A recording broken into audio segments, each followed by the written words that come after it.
order and go right into workshop, or don't even call the meeting. I do the, Well, this won't be the order. I don't know, what's the procedure for that? Did you hear from Brian? Is he coming? Brian's not coming. Okay. No Brian and no Phil. they used to be separate until you can. Yeah. Just call the meeting to order. We'll straight. Take a roll call. Do the roll call before the workshop. Sure. why not? It's out of order.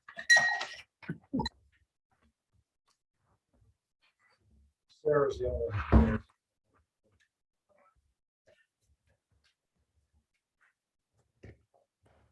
I call this meeting to order.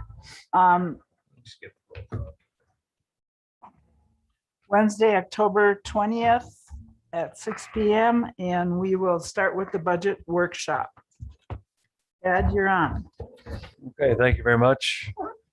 Wanted to go over the capital expenditures and a couple other big ticket items on our budget. Give us a chance to evaluate these, talk about them in detail, debate them and discuss them.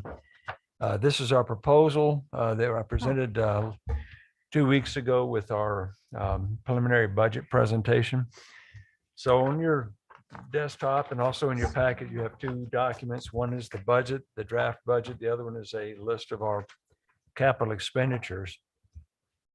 So if it's okay with you, I'll just start at the top of that capital expenditure list. We'll be making references back to the specific line item in the budget. So you get an idea of where that fits in the overall budget. So the first item on there is, of course, community housing. That's our account number 10-41-874. In 2021, we budgeted $750,000. As you recall, a couple of months ago, we had a priority session with the Board of Trustees, and affordable housing is still the #1 priority. So as a baseline, we just repeated that same amount of money for 2022, put another $750,000. We expect to spend about $155,000 this year, or a maximum of $155,000. 80,000 of that was what was approved for the deed restriction program at our last board meeting. And we also have coming to the board tonight in the MOU is a resolution as well that we would commit $75,000 toward affordable housing for this regional effort. I doubt very seriously if we will spend that $75,000 this year, but we went ahead and took that into account for 2021. Any remaining funds from 2021 in the affordable housing will go into our general fund restricted revenue account for affordable housing. So that money will carry over. We won't take the balance of that and apply it to the next year. We'll just keep a running balance in there. So basically, we would have about $1.3 million for affordable housing next year, with our budgeted $750,000 plus also what we have in that restricted reserves. Any questions about the $750,000? Ordinance. I thought you can carry forward a balance, but that wasn't very much, is it? We have been. It's still there. Okay. Right. Just curious, yeah. Right. And that Not much. it's not so bad. Look at page 7 of your budget. Oh, excuse me, page 5. Right there in the middle of the page, it talks about general fund and restricted affordable housing reserve. It's about $135,000 in there now. So I Oh, right on the right page. Yeah, 'cause this ordinance is dated 2000. Right. So there was fees there, and that ordinance, I believe, also talked about General fund. It's- Okay, I got it. the fees from that would be Yep. from, impact fees and so forth. But it also talks about, includes other revenues for affordable housing. That includes the transfers Okay. from general fund as well. And that's why we would just go ahead and put it in that account. So I'm curious then, with that, why doesn't it, so 2022 has it 730, where does it show that increased value by adding what was left over from this year. That would be in the One million. 2021 year-end estimate. Okay, which is not, well, And really, Okay. Beth, you can clear this up as well on that page 5. now where it rolls into for next year. This is the part that always tricks me when I do these budgets. It's like, Beth can show me. Oh, okay. You can give us the number. Make sure we're looking at the right place. Oh, there are the numbers there. Let's For see. general fund. There we go. It's a transfer. It'll be a transfer. I circled it. Okay, page 4.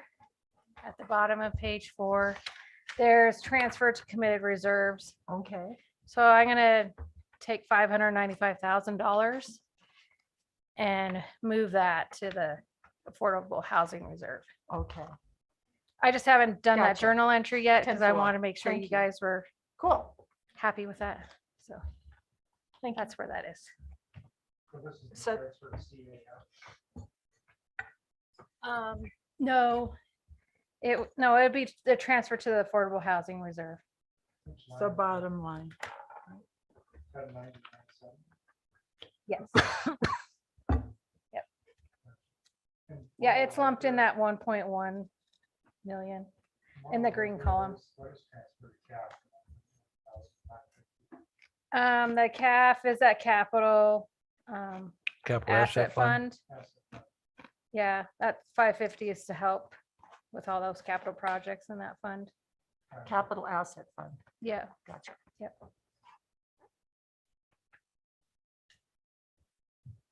So Thank you. we will basically have 1.5 million approximately. For affordable housing, Yes, close to that.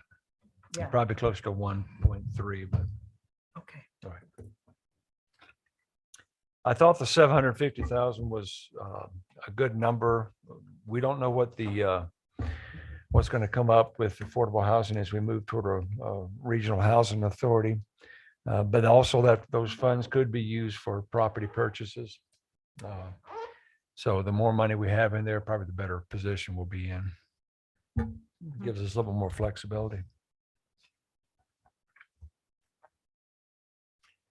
The next item is under the public safety fleet purchase, $60,000 we're allocating for a new police vehicle. And then the next line item, we have a regular fleet purchase of $140,000. And that's for 2 vehicles. There's a public works O&M truck, probably a pickup truck for 50,000. And a utilities work truck, which is probably a heavier bed truck for another 90,000. You know, that all these purchases, have we looked at trying to bid out that kind of work instead of doing it ourselves as the town? Bid what up? Well, all of it. People doing minimal maintenance, working on the park, We haven't looked at that. doing the roads and stuff like that, because the county's looking at it for their plowing this year, Yeah. because they can't staff. That's their biggest issue. We've still got the staffing for the plowing, but we haven't looked at that. I know that there's some issues we have with contract work for the plowing and whether or not they can show up when. Well, there's when- newer companies in town that they do it for other Yeah. states and stuff as well, so. So what happens in the middle of the winter, if this contract that doesn't work out? We don't have a fleet here with our own town that take care of the streets. But, we would have to let that fleet go.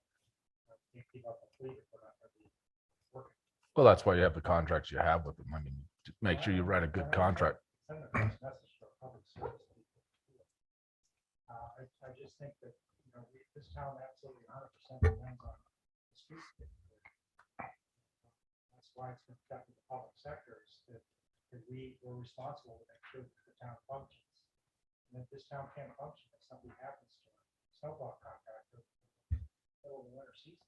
Well, I know, but these companies aren't your run-of-the-mill companies that you're used to hear where they use pickup trucks. These are right. It's gardening, all of it. Is it cheaper and easier to use subcontractors versus having our people do it? Over time. Take a look at it. Yeah, we've just never I don't think the town's ever taken a look at it. It's not been high on my priority either to look at that, especially this late in the year. Yeah, not for Well, I'm this not saying this year, but I mean, we should start looking at it as other options.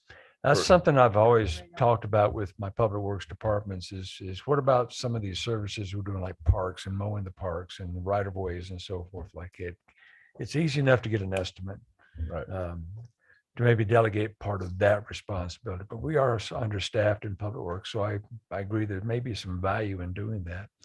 I don't know about what the list of all those services would be, but you know, we move a lot of heavy equipment. We do move a lot of snow.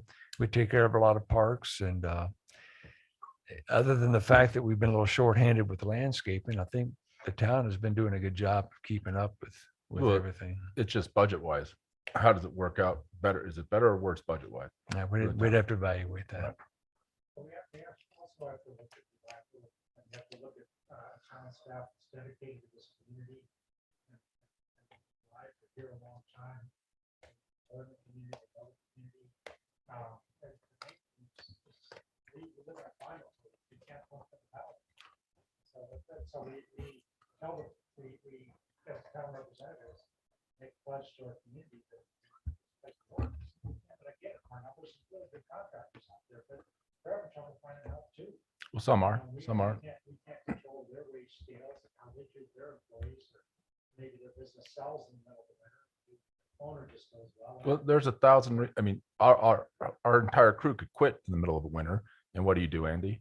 we have. All of our equipment could break down in the middle of the winter. And what do you do, Andy? Okay, let's I mean, not these go are all, on- no, let's hold just- on, hold on.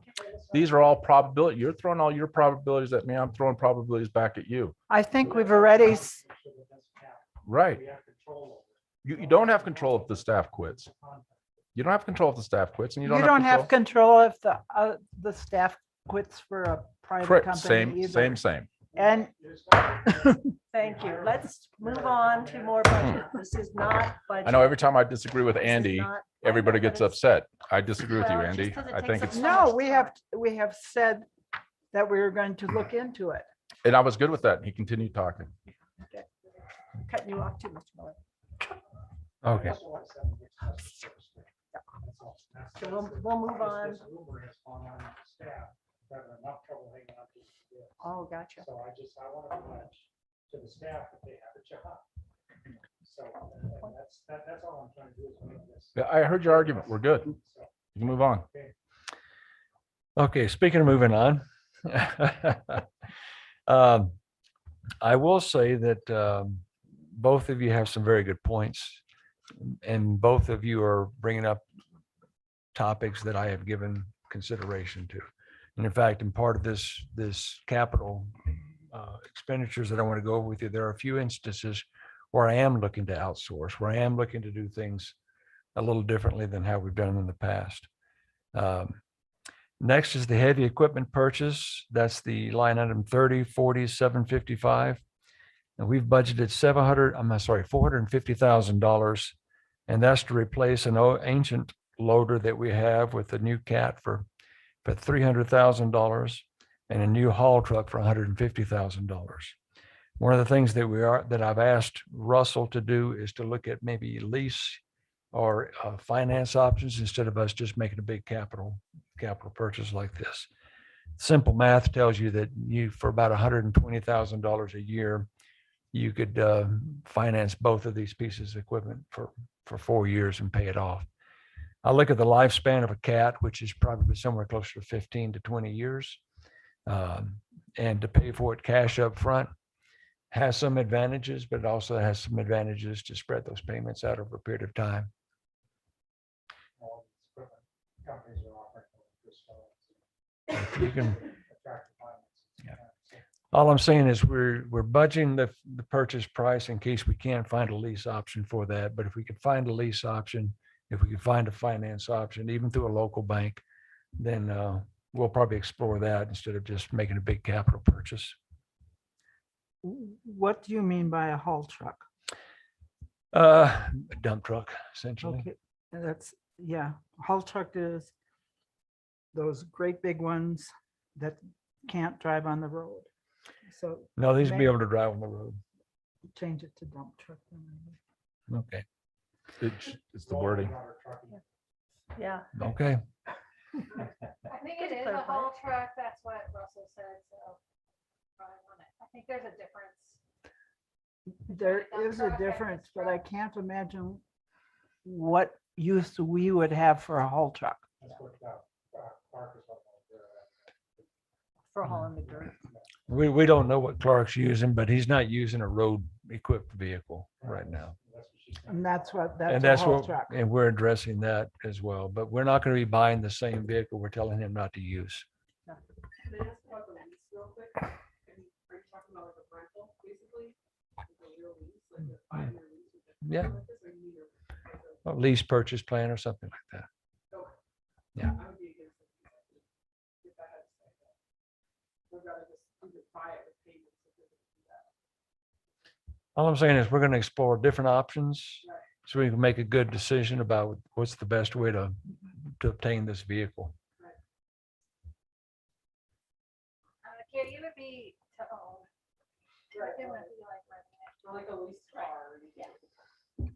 No, we're not going to rent, we're not going to rent a vehicle for 5 years. Might as well buy it. We've also got $100,000 under a lease purchase. With some principal and interest there. We've got a Bobcat steer loader, Dodge Ram 55 Freightliner truck. And this is the interest and principal and interest payments on those existing loans that we have. That means under the capital equipment replacement fund, we're budgeting $765,000 for 2022. Next is the capital asset fund. The first line item, 324810. Now we have $700,000. Let me grab my other notes here. Hold on a second. That includes sections of sidewalks, $100,000. We're going to rebuild Engelman Stand Hammerhead, which is $100,000. What's not included is we have $500,000 for repaving Wapiti and Lower Rendezvous Road. Which line item is Wapiti. that? I'm sorry, if you check the dictionary, it's Wapiti, not Wapiti. I don't think we can do that. All right, I'll call it Wapiti as long as you Yeah. approve the budget. How's that? I'm just here to cover your, I'm just helping. Oh, you this out, this is a running joke between Michael and I. He keeps calling it Wapiti, and I said, no, it's pronounced Wapiti. Wapiti, wapiti, wapiti. Not in Fraser. I lived in Alabama, and there's a town there called Lafayette. It's spelled Lafayette. Yeah. So I will abide by Tomato, local tomato. customs, except when I'm talking to Michael. So that's 700,000. Again, that was $500 to repave Wapiti and Lower Rendezvous Road. This is 3248. Yes. And then so the next line. 600,000. Yeah, and I'll talk about that in a second. I just wanted to point out that the notes there in this left off $500,000 for that repaving project. Left it off. Left it off. So that should be 1,000,000. No, $1,200,000. the 700, Covers it still. the two notes only 200,000. Okay. That's what I'm Okay. trying to figure out. Including. It includes $500,000 for that Okay. repave. The next line item is for the Whistleless crossing on Eisenhower. I don't think we need to spend that money. Well, that's a question I wanted to have with the board. As far as priorities, $600,000 toward that. I know that this has been discussed for a number of years. I just don't know if the board wants to make that a priority next year or not. Well, my- I do not personally. And I was thinking about it, because your points about hearing is, it does have impacts. Myself, my grandkids, everybody I know, a train comes by, they just put their hands over their ears. What I would like though, because when you had written up the information on that in the, somewhere that I was reading it on our packet about a floating walkway for pedestrians. Did I? No, I don't know I of didn't a read that floating walkway, and I didn't I know it put, was called, Part of the crossing proposal was that it would widen the pedestrian crossing. Right, so to me, it seems like if we're gonna put money into that, we should look into a decent pedestrian crossing versus, because it's 2 cars and people and bikes. And there really is barely enough room. I mean, somebody has to step up. So anyway, that would be my priority.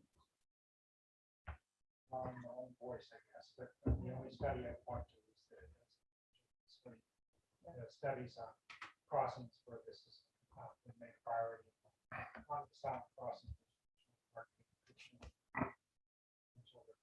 You know, that Academic performance. I could So count it's a the tough one, and kids I on one think hand that- that live close to that Okay. crossing. Hey, Sorry, I'm sorry. It's okay.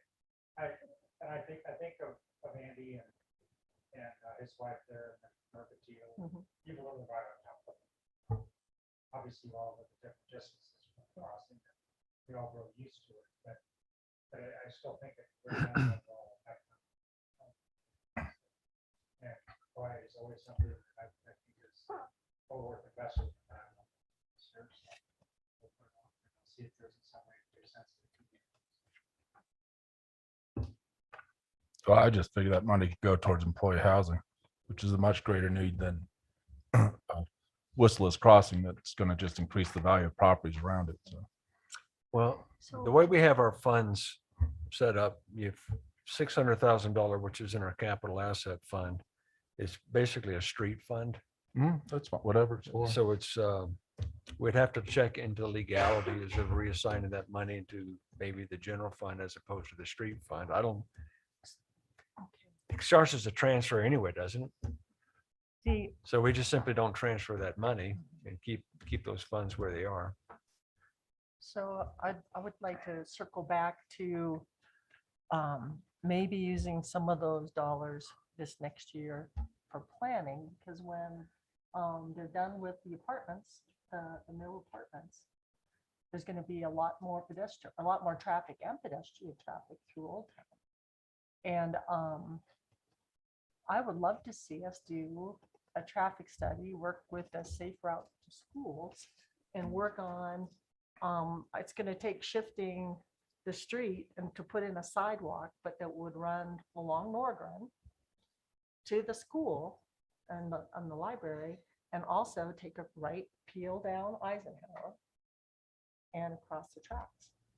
I guess that would depend on how many people have children that are going to be moving into those apartments. Yeah, it does. But Right. eventually, no matter what, there's going to be a lot of people. Like, there will be families there. Yeah, but they're not going to come through Eisenhower to get to the highway. They're going to go. They're going to take Eisenhower to get to the school and to the library.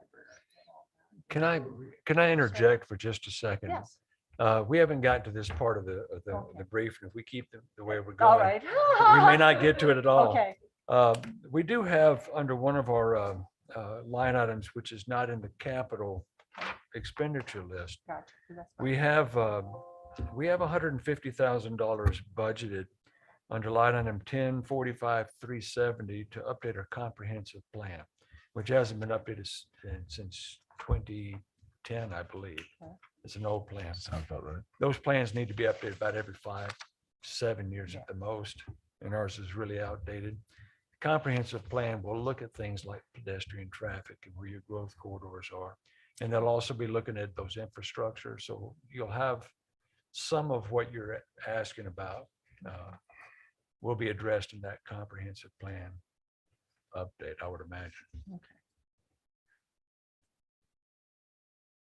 But unless I'm hearing, Well, a rousing vote of approval for the Whistleless crossing, I would just assume that your thoughts are to let that go. yeah.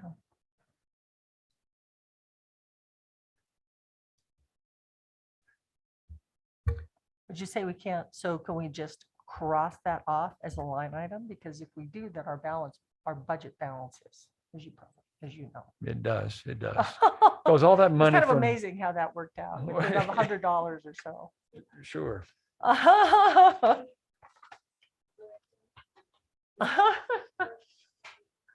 On the new one, you definitely worked some magic between the 2000 or the See, you first. just shaved draft budget. $600,000 off the budget. and add it to our reserves by 6. That's a $1.2 million savings. That's my opinion. And Moving on, we've got some other expenditures. Under Cousins Ranch open space, these are not really large expenditures. And the first one is the area between the ponds, $50,000 for landscaping. This whole project here is about the ponds, about that new restroom construction. Is this a matching fund grant that we got? Right, so this is something we got a grant for, so we have to match what they're doing for us to do it. Yeah, 303 or 350. Yeah. Okay. See, that's something I wouldn't touch because if we've already got a grant for it, we shouldn't go blow up the grant. right. Or Catherine might hunt you down. Yes, you would. That's what I meant. Yeah. Got her I'd have to have the $1 officer million. stay at my house for the next 2 weeks. Well, I like the matching funds, and quite frankly, the river, our trails, that's such a great amenity It's a for this Right. town. And Absolutely. Is Catherine here tonight? she'll be here. Not- No, she's not she's not here yet. coming tonight. She's not here tonight now. I want a plaque for that bridge. It says Catherine's Bridge. What? The bridge. What happened? Yeah, we're all here. There's She's nothing, not it's here. blank. Just tell me. Anyway, We got nothing to show. That's that Right. shortcut bridge, you No know, turnaround. that goes behind Safeway, that's one. the beautiful steel bridge. Anyway, okay, Okay. she's putting that out there since she's not listening. I thought the So new so we're rule about is, halfway through, and we're about halfway through with our Sorry. time, so keeping us on target. Keep going, Ed. In the water fund, we have $245,000. That's some repairs and maintenance on our treatment plant. There's a soda ash hopper. You see all the equipment that's listed here, some augmentation. So under the water fund, 50-40-460. Yeah, Andy on this sheet. It's easier. 50.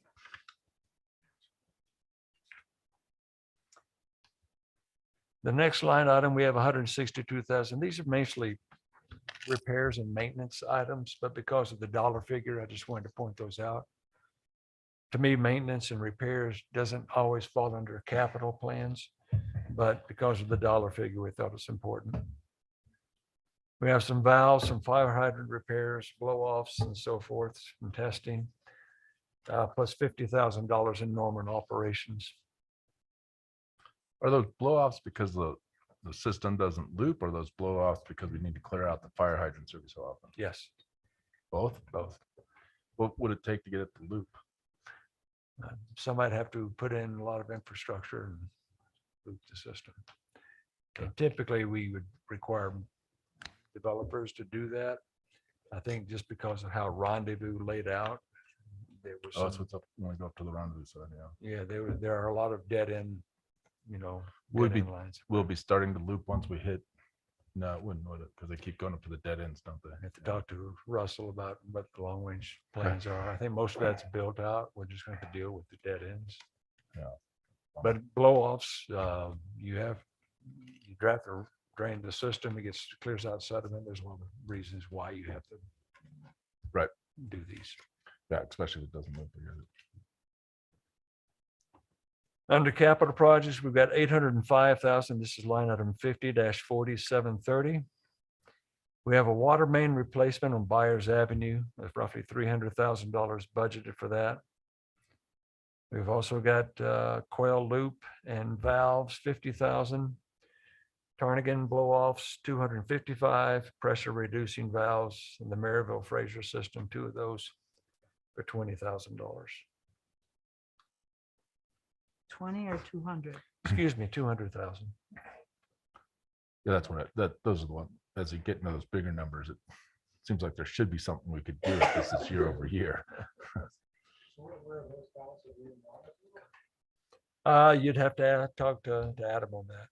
We just learned about the relation between the big infrastructure costs out there and the annexation. Because they call it public debt. That's how it shakes out. But we've asked this, He hasn't over the time period though, that's still ongoing. right?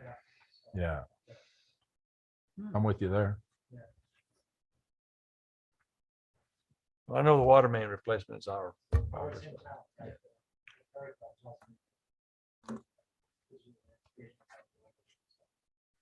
So these aren't replacement, these are just pressure reducing valves we're gonna be putting on there.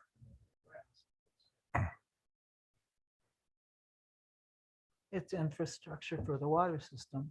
Right. The wastewater system, the next section, 5540, 460.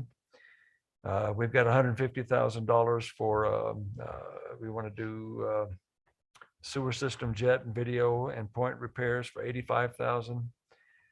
The service line incentive program is 25,000 plus 40,000 for just normal operation and maintenance. The next line item, 70,000 for sewer line manhole replacement, little design work and engineering.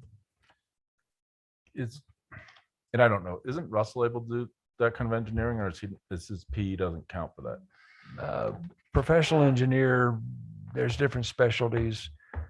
Quite frankly, he's up to here with everything going on with managing public works and all the engineering review he's doing with Clark, which is more civil engineer. Now, we would want somebody that's more into that water and wastewater engineering field. Well, I mean, that's one of the reasons we hired him, to have a PE, so I just didn't Yeah, make sure we're using that to the fullest extent. I think we are using him to his fullest extent, but Okay. I'm not here every day. I don't, I'm just making sure but not all civil engineers are for the same. the same. Yep. I Yeah. know nothing about it. Just know that was part of the reason we hired him.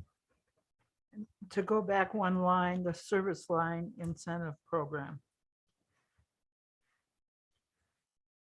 Are you looking for an explanation? I, I can tell you right now. go ahead, please. So we had an old water line, so we applied for it. We, your family. My husband and I, Okay. for our home.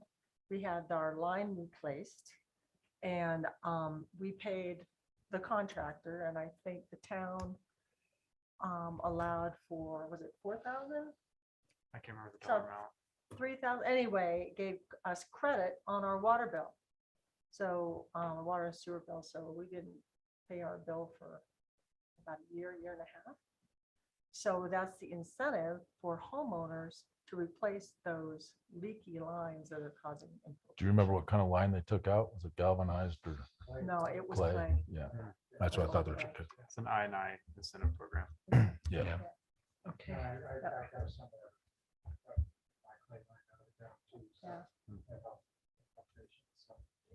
So it's pretty slick, you know, and in some ways, but Well, I'm wondering if.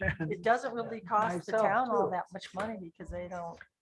It's over with the service charges, it's a lot less of a hit than if they went and had to dig up everybody's line and do it. Well, this is an individual's line, so we're not gonna be digging that up. No, but right. Because it contributes to our I&I, it has an impact at our wastewater plant. A negative impact on our wastewater plant. Star six.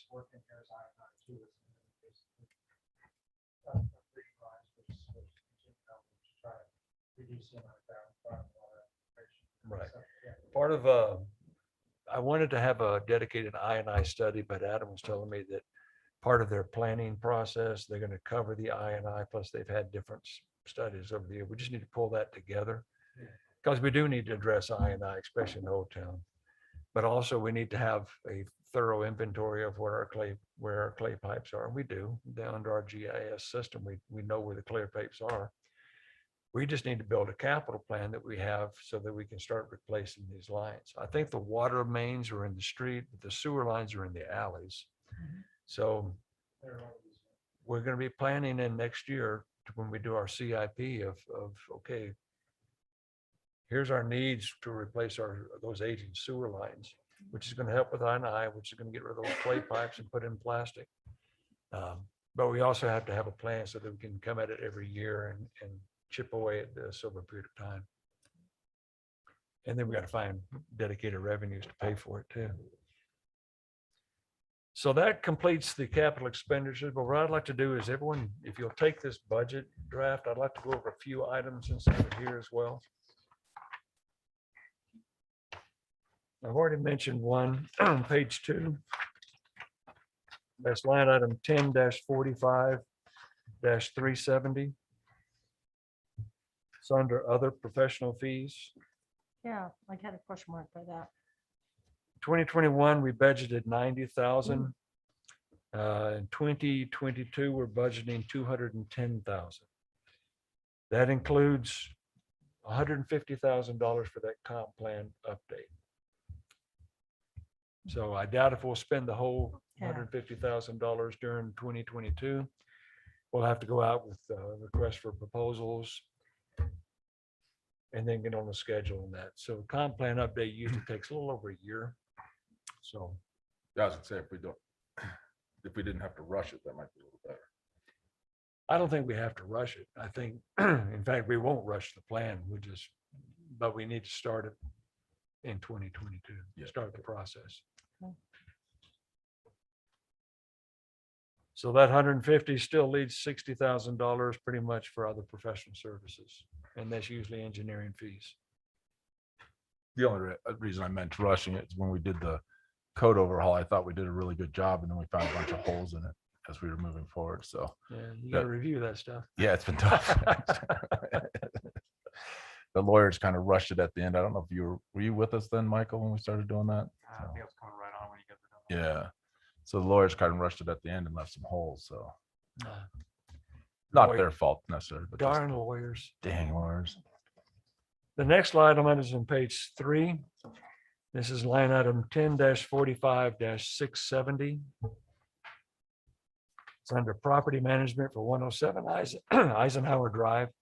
That is the old church. That's a matching grant as well, too, right?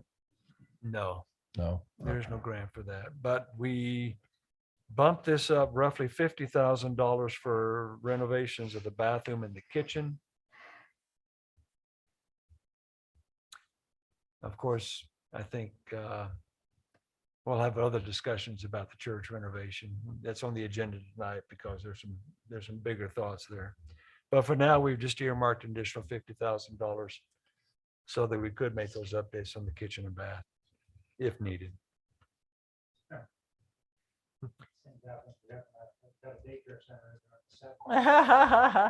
They're definitely not ADA compliant. The next item is on the same page, 10-45-673. And that is 153 Fraser Avenue. That's the town hall. We've still got some work that we need to do on the front entry. We have some questions about the ADA access. I think that ramp is too steep. We have some air conditioning issues that we need to address. And also apparently the snow builds up on the roof and becomes a hazard for people coming in and out of the front door. It's heating and What? it's primarily heating. Air conditioning? What? I don't get air conditioning where I live. I'm sorry. Air conditioning for the first floor. There's air conditioning on the second floor. It's a unit that does both. Cold air goes down, just so you know, cold air goes down. So that accounts for about $75,000 of that line item budget. Toward Eisenhower, 216 Eisenhower, the house on the corner there. and EMS building there.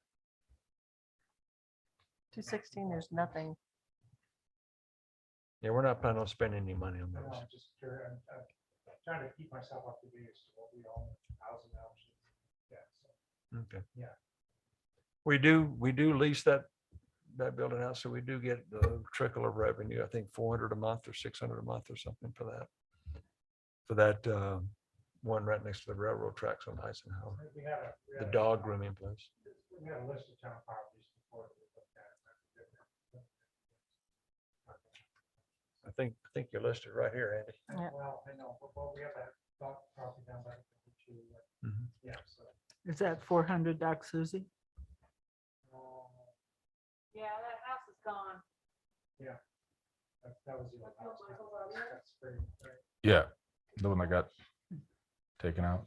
Anyway, just a thought. One over from Michael's audio. Next, if you look at the same page, 10-60-7 670. I'm sorry, yeah, this is the bottom of the page. That's 125 Fraser Avenue. That's our Public Works facility. We need some new doors on that garage. And quite frankly, it is hotter than blue blazes in the wintertime, in the summertime there. So we're looking for an evaporative cooler. And the way, so the guys aren't working in that sweltering heat. Is there any money in here for planning for the new public works facility? I did not put anything in there because at that priority meeting, everyone said that was Yeah. low priority, low impact, and we still need one. Oh, yeah. We do. We've outgrown that facility. We're spread out up on the hill by the drop. Yeah. And we've got equipment parked outside and on that property where the mobile home is as well. We do need one. So at some point, we need to start talking about planning for that facility. I don't think it's going to be planned in 2022. Do we want to keep it in the middle of town, or should we try to see if there's somewhere outside of town we could get it?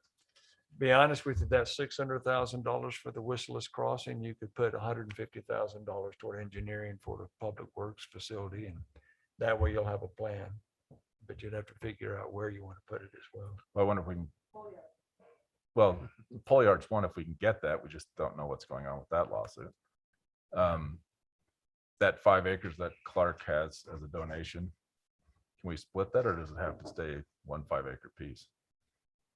I don't know. Yeah. Some of the planning start. Again, if the board wants us to put some money in the budget for planning for a public works facility, which I would applaud, because it's direly needed, no matter what, how it worked out on that graphic that we came up with. Russell's Now's the already time. been looking into that for the last like year or two, so there is money right now, and they're looking for the design and stuff like that. So we do have funds for that, Where is that? Probably under Public It's Works. in engineering. Other professional services, Number, please. 106370 for this year, that's part of that 90,000. Public Works looking into that, and he was doing a Whistleless costing study. So we're spending on that, looking into that. That's how we got up to that $600,000 number. I think that would be appropriate. You want to keep the guys? You know, we need a place to keep this equipment in there so they're not out there in minus 30-degree weather.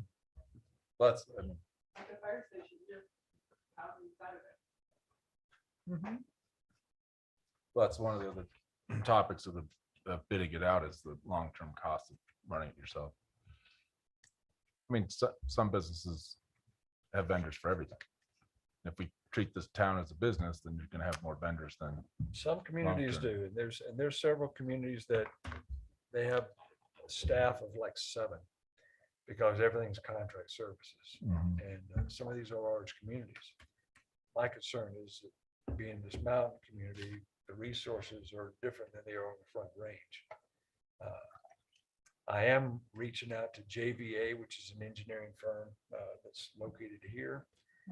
With all the work we have with, and this gets back to the conversation earlier that we were debating, with all the work we do for development and development review and all the engineering that's got to happen with parks developments and all these different aspects of that.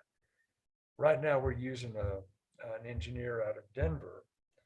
We call him up if we need to do inspections. Well, that's a 2-hour drive here, 2-hour drive back. So he's billing 5 or 6 hours. Now we pass those through to the developer typically, but it'd be nicer to have somebody here locally that we could depend on. It's, we can call them, we don't have to wait to schedule. We don't have to put them in a hotel if it's going to be an extended visit. Pastor doesn't make it right. No, and I'd rather have somebody that I can, if I need to, I have boots on the ground quickly. Because some of these things happen. I mean, we have roads being built before plans are approved. I'm like, I need to find a way to grind that to a halt because we can't be doing that. So we are looking at contracting some services. No, that Talked a little bit about, let's go to 106673. It's on the next page. This is the Fraser River Trail. We've got $150,000 scheduled to replace 2 bridges or install 2 new bridges there on that trail. Down at the part of Old Town section. I'm not exactly sure where the bridges are going to be. I'm not sure it's sealed, but yeah, down at Old Yeah. Town. I think the bridges are in such bad condition, it's time. It's time to Well, there are replace. two. We can't ruin that section because of the bridges. So, Yeah. Where is two it? of the bridges that, I think there are 3 of them actually.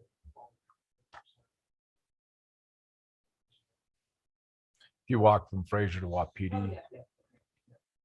Wapiti, Like by Halloween Wapiti. and all that. I used to call it that too. They are. Well, $150,000, Russell thinks we can replace those 2 bridges. If you look at 106676.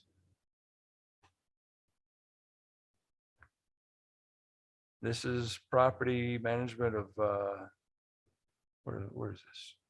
Park right here. Right here. Old School Hospital, yeah, 676, Old Schoolhouse Park. We've got $75,000 to upgrade the irrigation system there. Apparently it's on its last legs. Yeah. We're just gonna get it done next year. Line item 106679.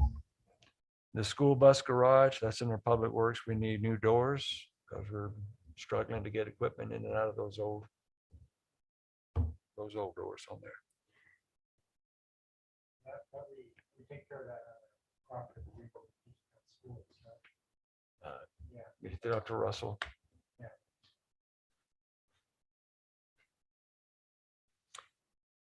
$106687. We've added $50,000 there. And this is to do some stormwater management to stabilize the soils there. I believe that's it. Yeah. The stormwater management, we've called Clark out a couple of times by not having erosion control and so forth like that. Well, he's called us out for not doing it either. So, Yeah. so we need to step up the plate and do it.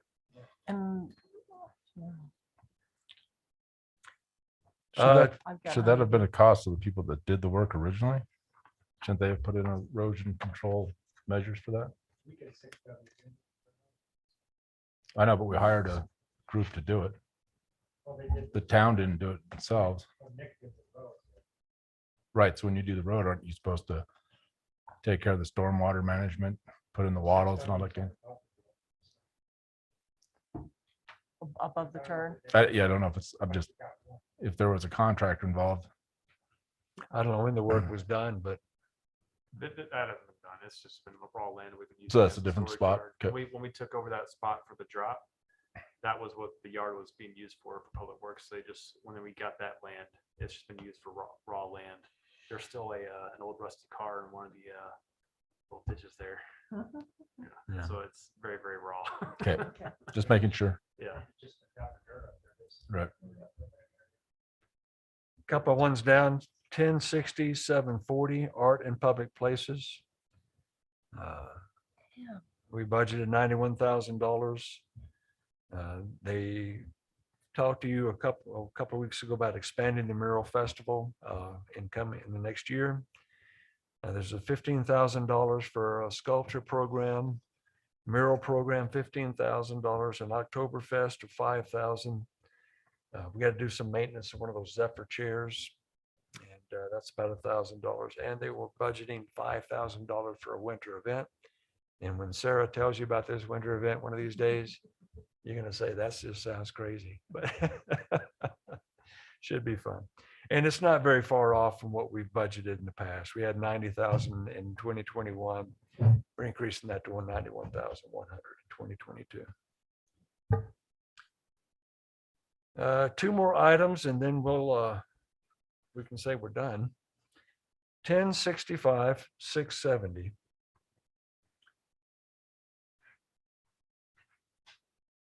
This is 120 Xerox. Where exactly is that? So this. That's the HTA building. Oh, the HTA building. We need a new roof. Hmm. We need siding and we need a bath upgrade on there.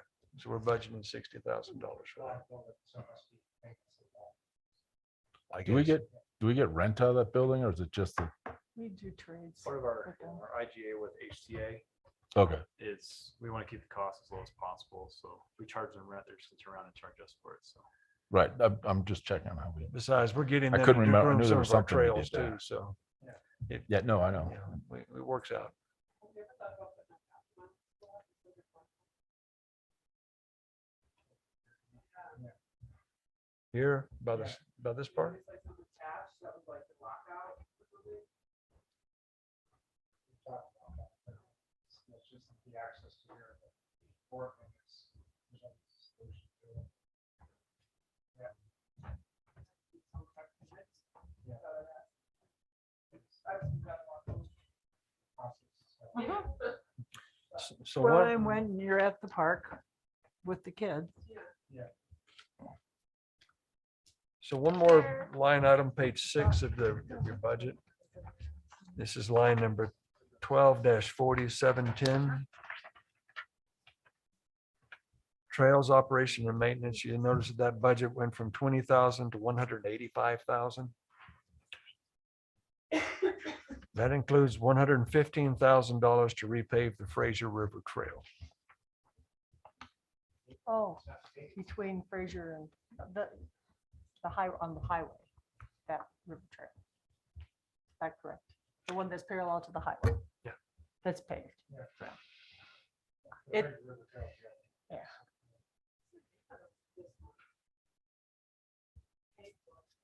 The Wendy's Trail. It's, well, it's, Like that. yeah, well, it's still, yeah. Fraser Bike Path. Frontage road. Highway Yeah. 40. It does need to- Yeah.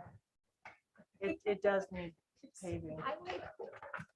It's been undermined by rodents, so there's gaps that they keep filling, and these gaps have gotten bigger and deeper.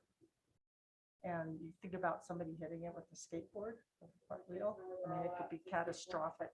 If you turn it to dirt, then need some mice going in mine. It's a real asset, a lot, you see all the people on that. So, path. It's a And under true present amenity financial for our open space, community. expenditures 35, 40, 300, page 7. Was a zero amount. But this year, about 20, get a little bit more ahead of it. Just what the amphitheater would be in the sliding hill and everything. Yeah, because the sliding hill is going to be, well, What line is that? the 35, 40, 300, bottom of page 7. Okay. So we've got a fair amount of design. We have located things specific. You know, since the sliding hill and amphitheater is largely a project for filling the hill out of filmers with it. Often fill becomes available and take advantage of that. But we need to know where that hill's going to be exactly. There'll be some design. in both directions, but some projects that- Okay, Mike, are you familiar with any of that or discussions? No, Have we was looked at that any? That wasn't a part of the master plan, but is that something that's been discussed at a meeting that maybe I wasn't at? I know it's been briefly discussed. Was that something that was approved to move forward with? Not that I remember. Well, it's part of the master plan that was developed in the substantial open space public meetings. And the facilities were decided upon, but it wasn't, none of them were actually located. So, you know, and for instance, we're putting in Marianne Street here Yeah. next summer, and we're trying to route that through that area. The bathrooms are going in. We don't want to put anything where our lines are going to be. So just if there's a little bit more specific work as to where some of these facilities, we're not going to build them now. We're trying to get COCO grants to. Was it like a slope down to the amphitheater? Yeah. That's the idea. It seemed to be the vision for the sliding hill was the sliding hill on one side, that amphitheater built into that hill on the back. Okay. But we're, you know, if we begin to at least do enough planning that we know where these things are located, it could save money down the road as far as Right. trying to put these things together too. So, Yeah, no, I agree. yeah, so at least maybe some planning money there, so. So what would it take to find money? 30,000? I think we need to define what we're looking for. Right. Number one. Come to an Jamie, can agreement you on it. speak? That's what the meetings do. Yeah. So, yeah, Well, we need to find elevations and what that actual scope is gonna look like. yeah. I think that, exactly. I don't remember us agreeing to that. I think we talked about it, but I don't think it was a Yeah, vote. What I did say, I didn't mean that first was agreed to, but there was a list of amenities we talked about and received support in that area. So as we're beginning to put in things, we need to begin to see how things will fit together, you know.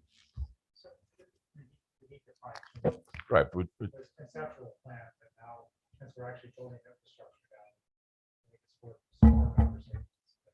Deciding what we want and where it might go. So, Well, we I can think certainly that put- huge THK report shows all that stuff. right. 'Cause it seemed pretty planned out, like their drawings and stuff. Mhm. So yeah, It sounds real specific on where it's located. though, Yeah. so, yeah, it's all conceptual. Anyway, I just think it's worth keeping this process going too. Like you There's a lot said. of things to support. Well, I can certainly look into it. Just hasn't been on my radar Yeah, until tonight. So just in summation, because we're about to move into our board meeting. Understood your comments and questions, and we hope we're able to clarify some of those. Some of your questions. The Whistleless crossing is one of these that is going to not be a priority.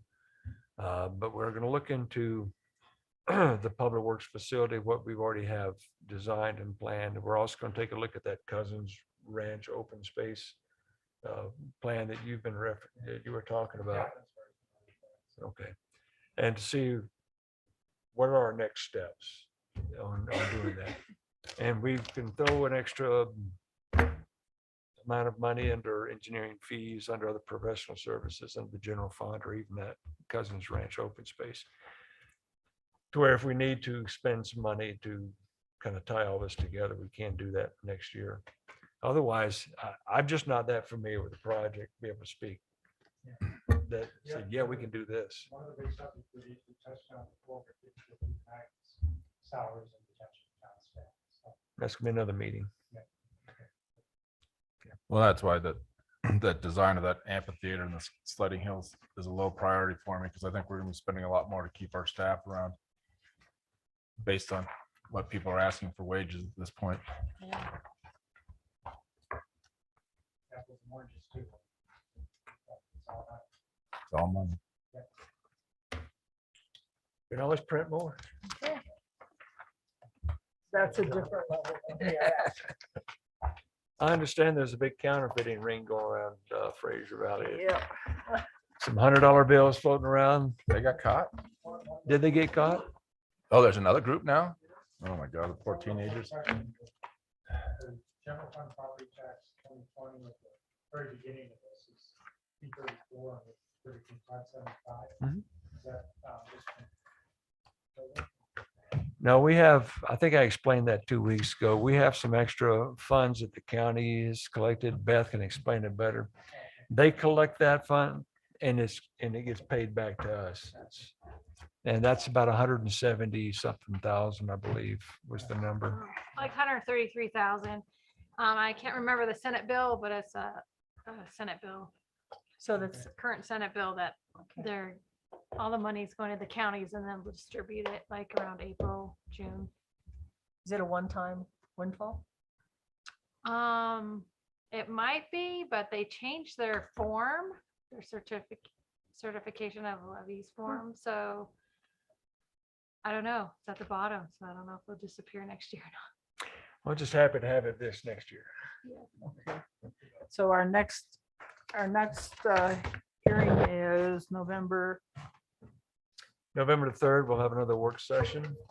I'd like to get into what Andy talked about, some of our personnel. I touched on it briefly a couple of weeks ago. I'd like to get in more detail about that. And then kind of a general overview of some of our O&M.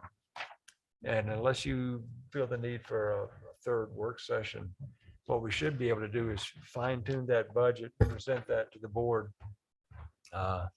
Maybe at our second meeting in November and be ready for a public hearing on the budget approval, first part of December. It'd be good. That's the goal. Okay. That, I'd like to take a 3-minute break. Okay. Is that long enough? 5?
We're ready electronically, right?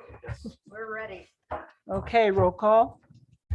Katie Fisher, Andy Miller. Parnell Quinn. Katie Souls. Eileen Waldo. Excuse me a second. Can we get this TV turned on? It's not working? It's more complicated than you think. I just- The last time Antoinette stomped on the floor out there and it turned back on. Oh, okay, never mind. Yeah, that's microphone. I'm not stomping on the floor. so. How about the approval of the agenda? So move. Second. All in favor? Aye. Aye. Opposed? The consent agenda, which has the minutes for the October 6th, 2021 meeting. So move to approve consent agenda. Second. Got it. All in favor? Aye. Aye. All right. Opposed?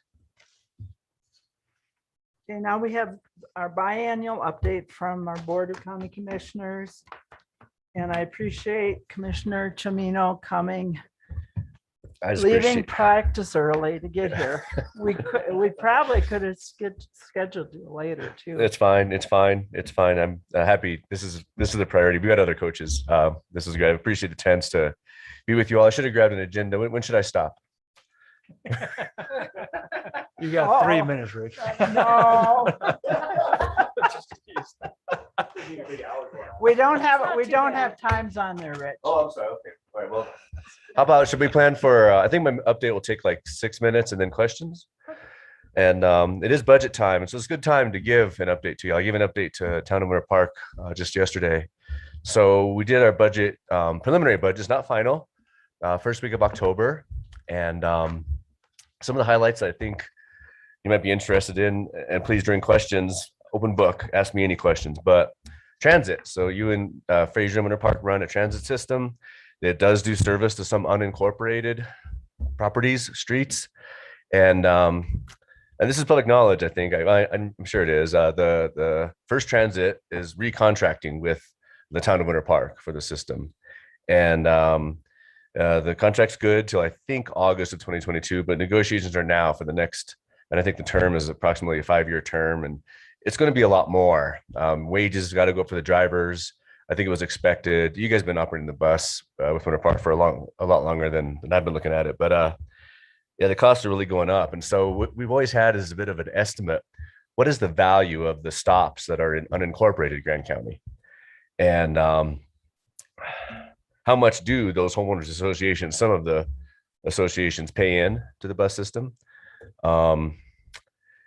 And that's about it as far as the homeowner association payments. And then if I think it was approximately 100, and these are rough numbers, not quite precise, but hopefully they're ballpark. And if you want to correct me with precise numbers, Ed or anybody, I welcome it. I think it was around 150K. I think around 110 came in. I think it was about a 40K shortfall before. But with the anticipated cost of the new contract, which isn't final yet, it looks like that delta is more like a 330K total cost of service. And so I'm encouraging the Town of Winter Park to begin conversations with homeowner associations again, talk about those contributions, hopefully changing to the upside. On the county, though, we did do a 50-year land lease for the bus barn. And we would like to see us three, Winter Park, Fraser, and the county sort of agree on evaluation of that. Some kind of, it's not real money going in the system, but it is something that doesn't need to be paid for. I think it was $1 a year, you're paying $1, but, and we support that, but we wanted to kind of say this is something that should be kind of recognized every year as some contribution. And so Keith Riceberg and Ivy Compton, they worked out an estimate of about 24,000. And that was based on the grant they applied for, where they said the land that was basically donated, it's leased, it's 50 years, it's not forever, but the 1.2 million on a grant application they made, is that what the land might have cost, that acreage and that location to buy. They simply divided 1.2 million by 50 years, came up with 24K per year. So what the county has done right now in our preliminary budget is we'd like to recognize that 24K, and we want to start shifting. We have no tax revenue for the transit system. I think one year we gave 40, I think one year we gave 20. We want to pitch in and help. We kind of don't want to do that forever. And we do envision someday maybe going to the voters for a tax for the transit, or maybe create like a transit district, because where it would pass or more where it serves. So we'd like to work with, Fraser and Winter Park on considering a transit district at some point. But at some point you want a revenue source dedicated to this mission. You can't just steal from the general fund like forever. And what we are for 2022 going to pitch in 20K is right now the figure that we plan to give the system, which isn't much, I know, but that's informing you all. And so there's that. So 20K to the bus system, and we are though doing a lot for affordable housing. I think my fellow commissioners were a little more reluctant to have government help with this problem until recently. It's gotten quite accelerated, but property values have really recently accelerated. And as we look at short-term rentals, my fellow commissioners are on board now with me as trying to mitigate this problem somewhat. I don't think you ever solve affordable housing in beautiful, desirable resort areas, but we dedicated 25K to the Grand Foundation for their rental assistance, down payment assistance. They have a fund that does that. And so we did 25K there and it's going to be matched. We also earmarked 225K as like, I call it standby money should a purchase opportunity present itself. Maybe, a strip motel that could be remodeled to convert it to 1-2 bedroom apartments, or if a duplex or a quadplex goes for sale in the market.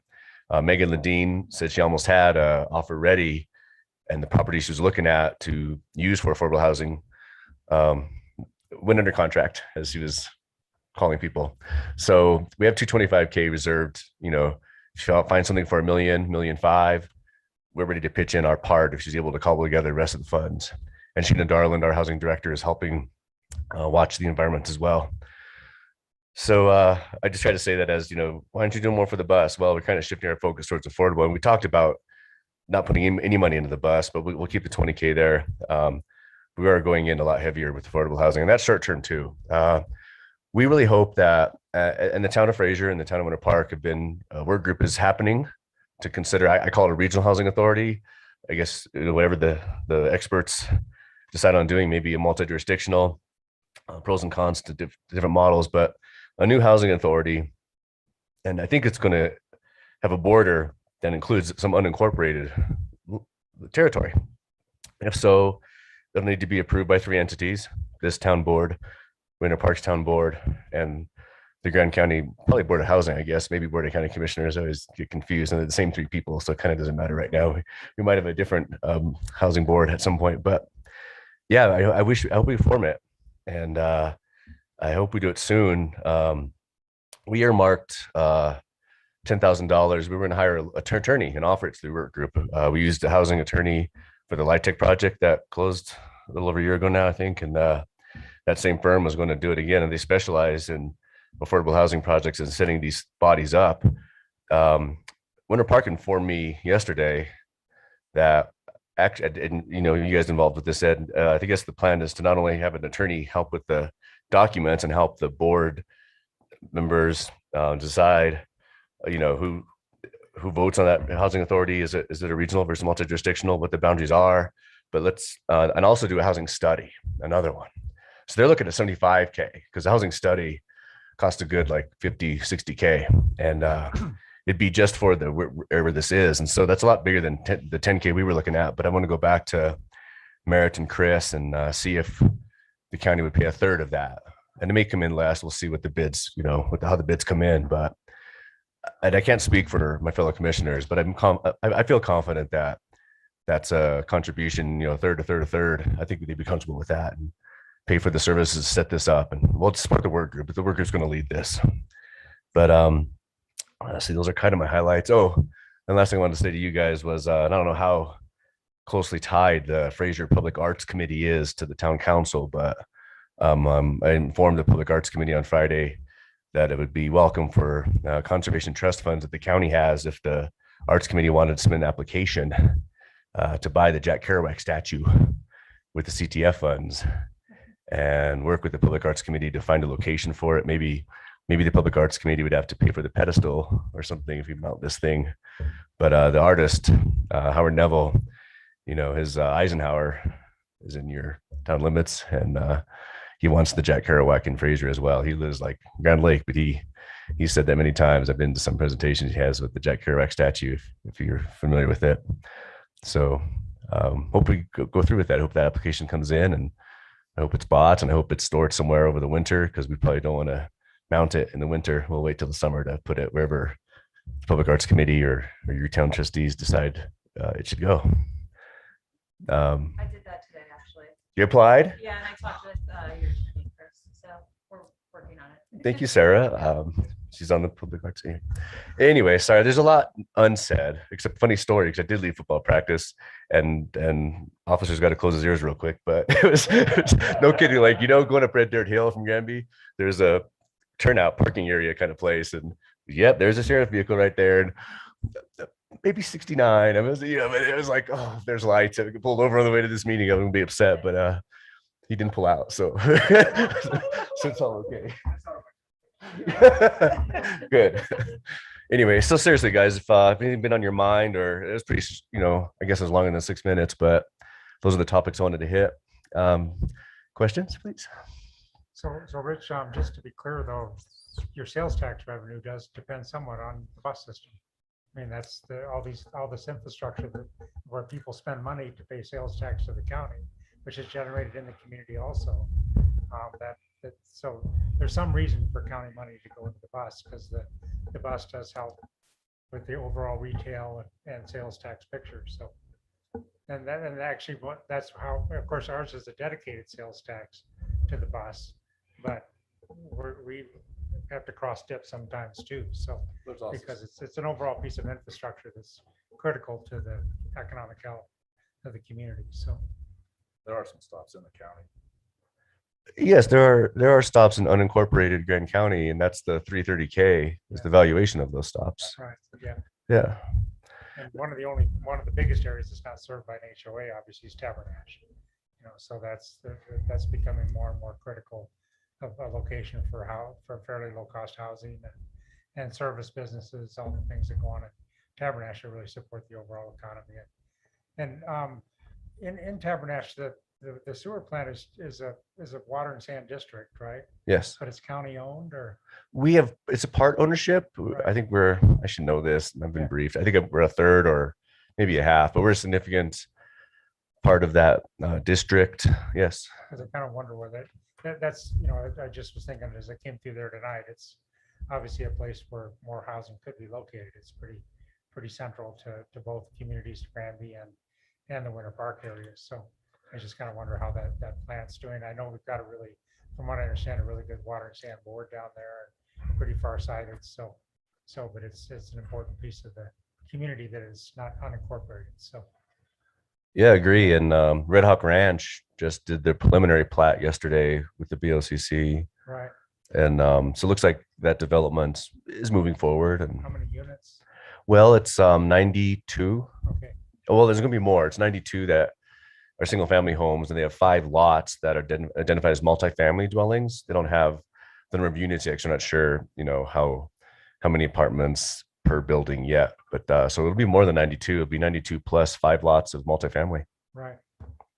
And then we were discussing earlier, is there any thought by the county to privatize the snow plowing services in Grant County, or? We've talked about potentially contracting for parts of it. Right. We're pretty opposed to privatizing all of that mission, just because we think having our employees is a more efficient way to satisfy the mission. But we are very understaffed, and Yeah. we anticipate this winter is not going to be the most prompt. There's probably going to be tertiary roads. It's primary, County Road 5, secondary, County Road 50, and then tertiary are your more residential county roads. Those tertiary roads might, find themselves, it used to be plowed by 8 a.m. Right. You might find it's plowed by noon now. It's the service. It's going to be a rough winter.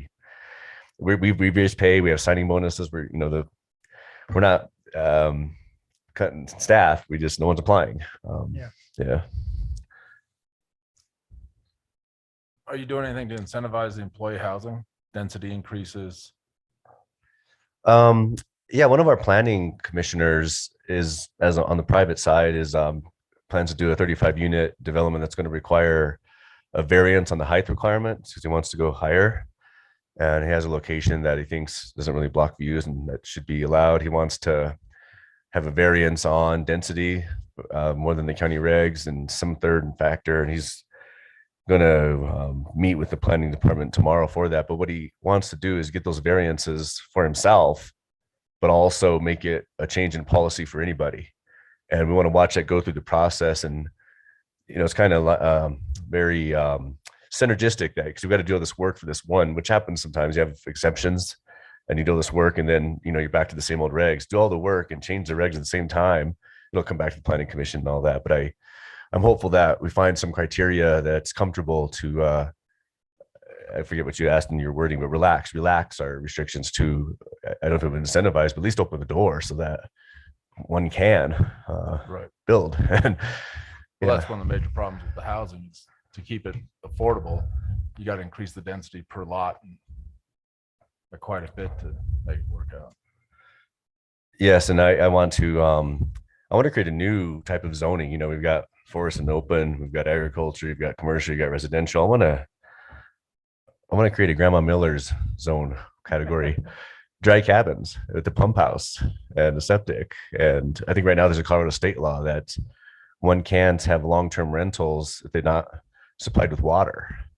And, you know, I envision 10 cabins with a central pump house, you know, spotted throughout the county that don't have water, but let the state, you know, we're very active in the legislature and maybe, you know, create criteria for an exemption to that. The idea behind that is they don't want, you know, nefarious mobile home operators or to cut your water off. And, you know, so that's why the state has that rule, but the unintended consequence is you can't get creative with housing in places like where we are. So, I mentioned Winter Park. I was complimenting them how fast they are, and same for you guys. I think your towns governments are nimble, man. You guys are quick, and county's not so quick.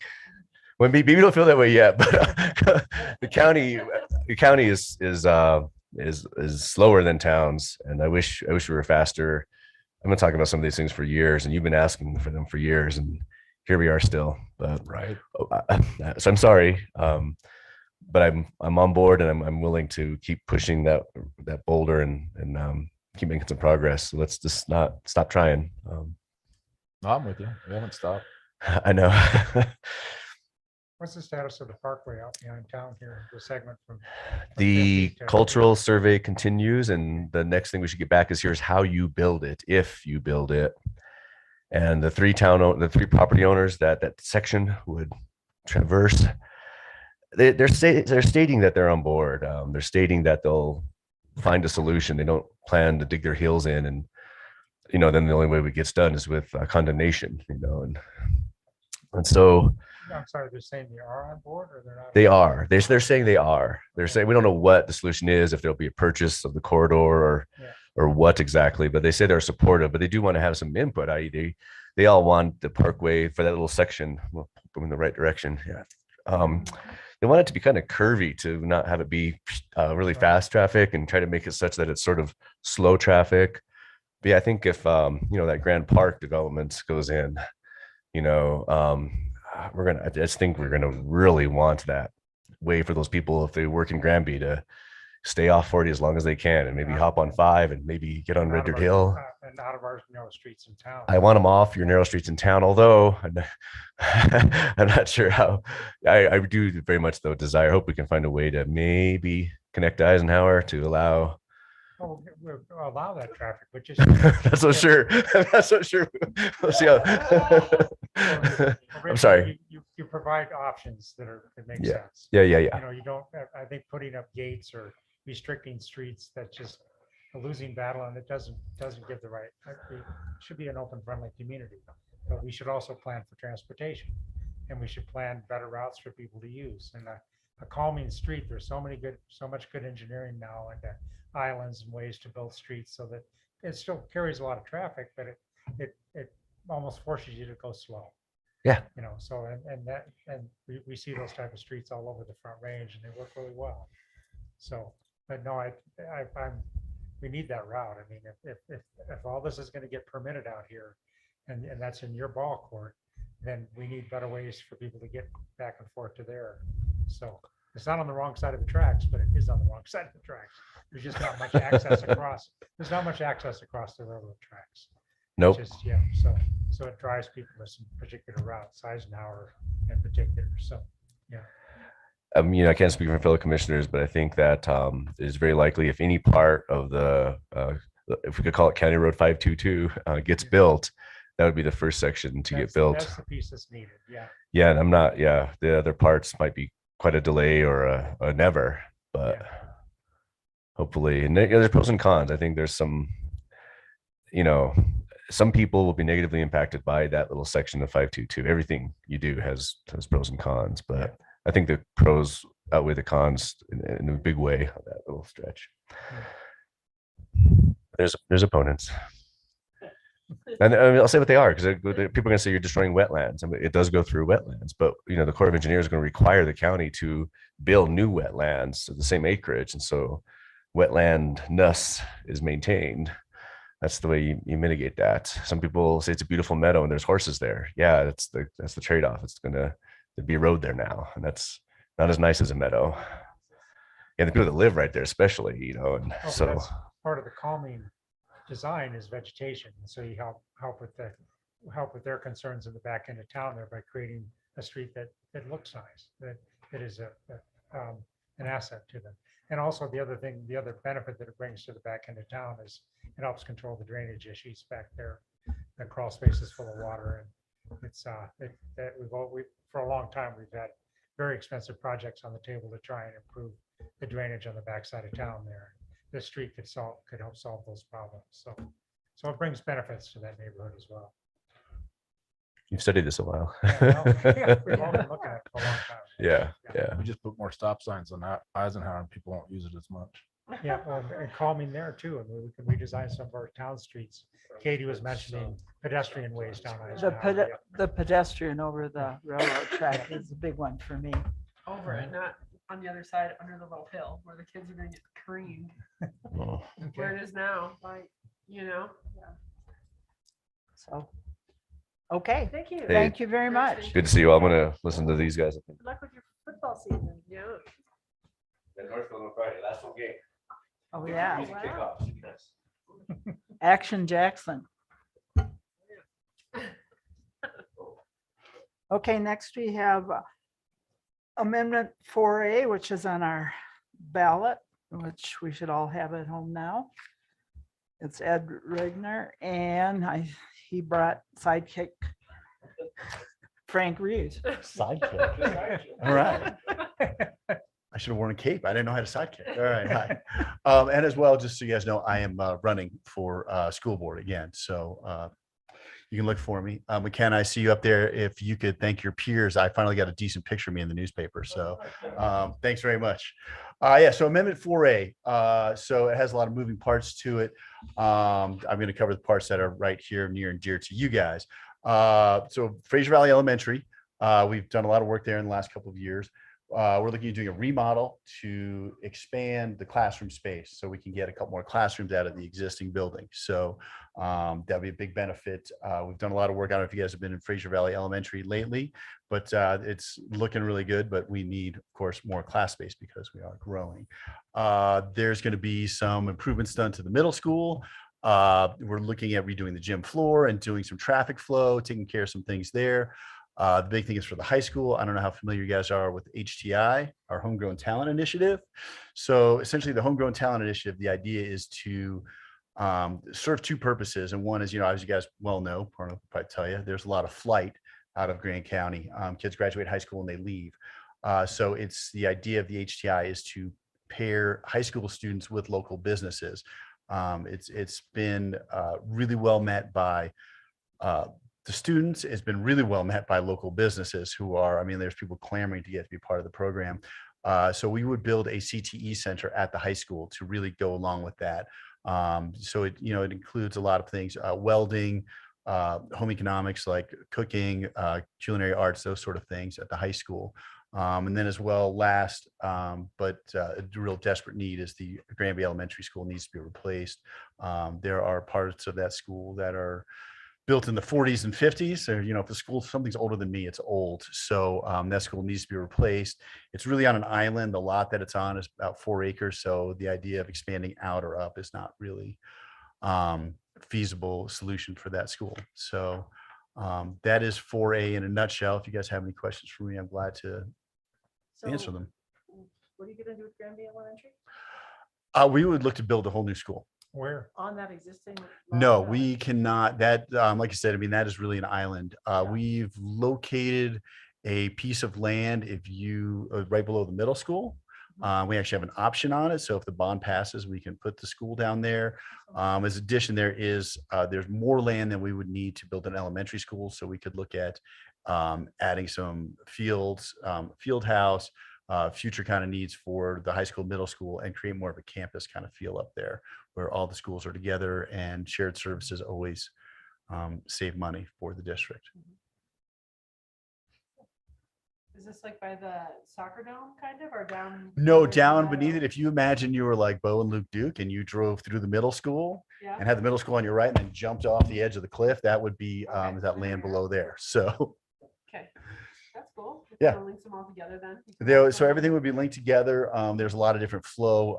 We actually had some meetings today with some folks, and they're actually engineering some ideas of different, concepts of where to put things. So it's nice to have options, and it was actually good to get some fresh eyes on it and some people who actually are experiencing that kind of thing. So this is a mill levy. This is a bond. So It's a a little bit of bond, confusion. Last okay. year we did a mill levy override, and Okay. thank you, county. No, it's funny the way it worked out. Both were called 4A. So last year we did 4A, which is a mill levy override. All of that money went to teacher retention and recruitment. So most of it went to raises, but we can use some of that money to provide other options for teachers. But that's the only thing that 4A, those monies were allowed to do. It does create a little bit of confusion. We got the same exact number from the county. It's just kind of the roll of the dice. When you put a bond issue out, they assign you a number. You don't get to choose it. So What are you gonna do with Granby Elementary if this passes? that's a really good Housing? question. There's a few options, and that is actually one of them. There's a couple school districts that we've been looking at, and they've taken old schools and converted them into housing. We've had a couple conversations with the county of maybe doing some shared services in some of those buildings. There's a lot of options with it. It's a nice piece of property. As I said, it's not so much. The building is old and would definitely need some work, but it's fundamentally a sound building. It's just we can't Right. expand out, and with schools popping the top is not really a good option. It ends up being super expensive, especially with the ADA requirements that schools require. Doing 2 stories is not a really viable option. I just don't wanna see it turn into the dairy apartments or anything like that. I don't think that would be the plan. I mean, I think that with the county interest, the town's interest, I think we do something that's a little more housing oriented. Sweet, that'd be cool. So Can you please explain how the bond works As So far there's- as far as taxpayers. I'm gonna let Frank answer that one. So first, the difference between a mill levy and a bond is a mill levy has, Introduce yourself, please. oh, I'm sorry, Frank Reeves, I'm the superintendent of schools for East Grand. Thank And thanks for having us. A mill levy is a tax increase passed either for a certain amount of time that would sunset or for perpetuity. And so the mill levy we passed last year is for perpetuity because it went into salaries. And so we can't really roll those back, after 5 years or 7 years or things like that. Mill levies typically pay for services or salaries, personnel type things. Could pay for curriculum. It could pay for things like that. Where a bond pays for capital projects. A bond pays for literally construction. It may be, it's weird. Capital projects are also technology, but a bond pays for that. And bonds do have a sunset. Most bonds for school are 20 years. And that's what this bond would be is a 20-year bond. And so taxes would increase for 20 years, pay off the bond, and then those taxes go away for the household. So that's the biggest difference. So as a mill levy override, you can use for things other than capital, where a bond is only used for capital projects. Does that help with that? Definitely. Okay. And Frank, my understanding of state marijuana taxes is they're sort of large measures supposed to go into school capital projects. So they go into a program called BEST, Building Excellent Schools Today. And that program is actually, we've tapped into it a couple of times for smaller projects. So when we did our security project 2 years ago, that was a BEST project. We had to apply to the state to get that. And we pay a matching payment on that. Our payment, because I don't want to get into school finance or we'll be here for days and days and really confuse all of you. But we have to match that, and we have to match the state's contribution with our portion or our share of general fund taxes that we collect. And so East Grand, we are considered fairly wealthy. in terms of our tax base. And so right now, our local taxpayers pay for about 78% of our funding, and then the state chips in 22%. Most districts are the opposite of that. The state pays about 2/3, and the districts on average pay 1/3, raise enough for 1/3. So when we got the best grant for $8 million to upgrade our security all over, and that was the changes in Fraser over here in the past year, 2 years. We had to chip in. At that time, it was 73%. So we paid for 73% of the project, and the state paid for 27%. So that's where the marijuana money goes, is into this BEST program.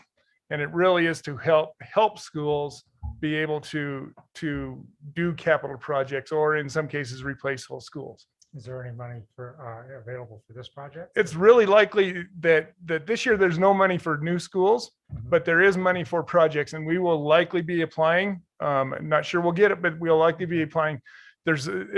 Everything that BEST does is for life safety, and that's what they approve.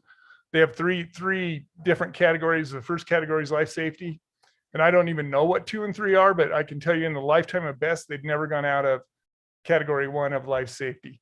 But life safety is like roofs or mechanical, lighting and those things that is for health. And so we will likely be applying in one of those arenas, whether it's roofing, because I can tell you almost all of our roofs in the district need replaced or certainly repaired, and mechanical, like all of our mechanical in the district. We have a couple of new boilers, but our newest air handling units are 20 years old, our newest. So it's just more and more costly to upkeep those, so they're even working right now. So we will be applying for a BEST grant for a portion of that. And you know, why not? If we can get it, that saves us a little bit of money. Ulterior motive is, I just constantly hear from people that marijuana tax just disappears, you know? Yeah. But I figured it was going into schools like it's supposed to, so. Yeah, and I mean, it's not as significant amount as I think people think. Yeah. And when we passed that, what was it, 10 years ago now? It's been a long time. I think everybody thought, you know, and that's what they advertise, right? That goes to schools. And it goes into one part of schools, and that's that BEST grant program. Thank you. And it's only, I forget what kind of tax. Yeah. But it's not even like, if it's a 14% tax, 14% is not going to schools. It's excise. It's all an excise tax. Yeah. So. I did want to add, as we look at growing Fraser Valley and really Granby Elementary School, and another hope we have behind all this is that we want to put 6 classrooms additional in Fraser. Not that we need 6 right now. We're pretty sure we're going to need them in the next, 5 or 10 years. But part of those 6 for right now would be, we really have this vision of building community schools. And mostly the idea behind a community school is that we have office space, we have space in there for county services to come in. And so our parents don't have to come and get their kid and take them to Hot Sulphur or some other place for county services, which happens often. And up here, I mean, when they have to travel, it's a day of school. A kid generally misses a whole day of school.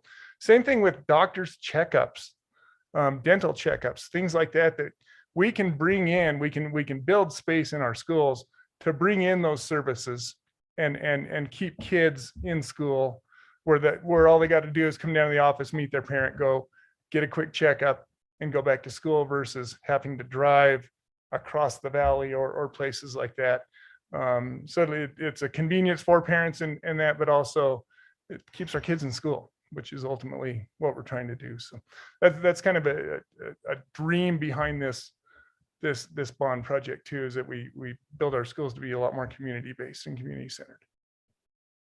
So other questions that you have? We just really, the goal is to meet with our government agencies. We were at the commissioners yesterday and just give updates on what the bond will do. Okay, Ed mentioned Cte Center, and I wasn't sure what those initials were. I can't. We can acronym you to death with school stuff, and you all know that. Career and technical education. Okay. So it is like the old home ec or shop or industrial arts. Now it's all grouped into career and technical education. And another term that goes with that is STEM, which is science, technology, engineering, and math. Those really go together. It's really, the idea is that we have a large number of students, around 50% up here right now, that aren't going to go to a four-year college right out of high school and need some skills base to have success when they leave high school, whether they're entering the job force, maybe going to trade school, but to help them develop interests and skills outside of academia. And that's what our Homegrown Talent Initiative is, and is really to build that. And I can tell you that our CTE, our Career and Tech Ed Center that would go up at the high school, we really want to make it and build it around Grand County and what I want to say, what jobs, what resources are here. Kids are going to learn the same skills. A kid's going to learn to weld, but they're going to learn to weld, something in the ski industry, something in the boating industry. They're going to learn the same skills whether they're here or doing something in Eastern Colorado on a farm. But to really focus those skills around specifically what we do. Small engine repair doesn't have to be a lawnmower. It can be an ATV or snowmobile and those things. So we really want to focus that center around Grand County and bring in our Grand County businesses to help us and do that. So, but that's what that is developing skills other than academia especially and it really is for everybody, but especially for those kids who aren't ready to go to a four-year college or don't want to at this point in time, and keep them in Grand County. So The housing, they have nowhere to go. They're fleeing because there's nowhere for them to go. That's the main. the housing's impacting They'll live with everything. It their really parents is. forever, and some of the parents are on the brink of losing their housing too. Yeah. And I will say, I mean, we're growing, but we've lost a lot of, and I'm not going to say old time families, but families that have been here for 5 to 10 years in the past year. Just because of that, kind of with COVID, they didn't carry the same job and can no longer afford to live here. So we're working on that, I think, as well as everybody else to find solutions. So I had a question to kind of piggyback on the CTE you were Yeah. talking about. These classes, I mean, I'm old school, woodworking shop, auto Mhm. hobby shop and so forth. But nowadays schools are things like culinary arts, where there's a kitchen. They learn how to work a kitchen, manage a kitchen, cook. Hospitality is a large Mhm. industry here in our county. So your CTE classes, are they going to focus on some of those skills as well? Yeah, so the idea behind the Career and Tech Ed Center is planned for 11,000 square feet that would have like a technical or technology section to that, where students are working on technology, the tech world and making apps and doing those kind of jobs. It'll have a culinary kitchen, so to speak. And I like to use that example. Right now, the kitchens in the high school, there's a room with 4 kitchens. Those were built in 1978. Those look like they were built in 1978, and that's what we're teaching our kids, how to do culinary arts, on a 4-burner 1978 stove and that. So really upgrading that to make it more commercial, more so they're learning that. So it would have different centers, and it would have that welding center. It would have that building center, and instead of just calling it woods. I like to use the example. Our first year here, we gave a tour to the Grand County builders, and they walked through what we have now in the high school. And it's not bad. I mean, if you walk through, it's clean, it looks good. They looked around, and the first comment one of them made was, "I don't see a tool in here that you would find on a job site." Yeah. So it's like, well, we're good at making birdhouses, but we're not using the right tools. We're not doing those things. And so it's really looking at how do we match what's currently happening so we can train our kids on that. And the Builders Association stayed pretty active with this since then. So, yeah. Yep. And they've been great partners with the Homegrown Talent Initiative as well. So, but I want to thank you for your time and just wanted to Thank you. present information. So Thank you. And this definitely helped me with the questions I had. you bet. The blue postcard didn't quite answer everything. It's a lot of detail in it. So but thank you. Thank you. Okay, we come up now for the historical church renovation update. Steve. Steve Fitzgerald, the chair of the PAC and president of Fraser Valley Arts. I am pleased to say that we were very taken with your suggestion. And as Sarah had mentioned, she's done the application, but the PAC has already started to talk about where we might put all that. So thank you. The reason I'm here tonight, if you recall from our last meeting, I gave an update on some of the events that we've been doing and so forth. And one of the questions was, what about that historic church project? So I brought some information for you tonight. My purpose here is simply informative. I think there are some decisions for us to make a little further down the road. One of the things that Ed has suggested is that I spend some time bringing everybody up to a kind of common level of understanding. And then at a future point this fall or early next year, we'll have a meeting, or I think they're called workshops, to discuss and plan and move forward. So that's why I'm here tonight. Just to make sure that everybody is sort of on the same page, the Center for the Creative Arts was a vision that was constructed. This document is dated September of 2018, long before my involvement. And as many of you know, the idea is to build a multi-million-dollar center that would be in Fraser, place we currently call the Mural Park across the street. I'll pass this around in case some of you haven't seen it. I know, Katie, that you have many times over. And in that conversation, one of the elements that's in this document is this notion that there might need to be an intermediate step before we can raise, at the time, this was thought to be somewhere between $6 and $9 million. With inflation, it's probably well past the $10 to $12 million bucket now. So one of the steps that was in there was, might not be an opportunity to restore the historic church just up the road from us here, or actually just over in that direction, a couple of streets, and turn that into an interim or temporary facility.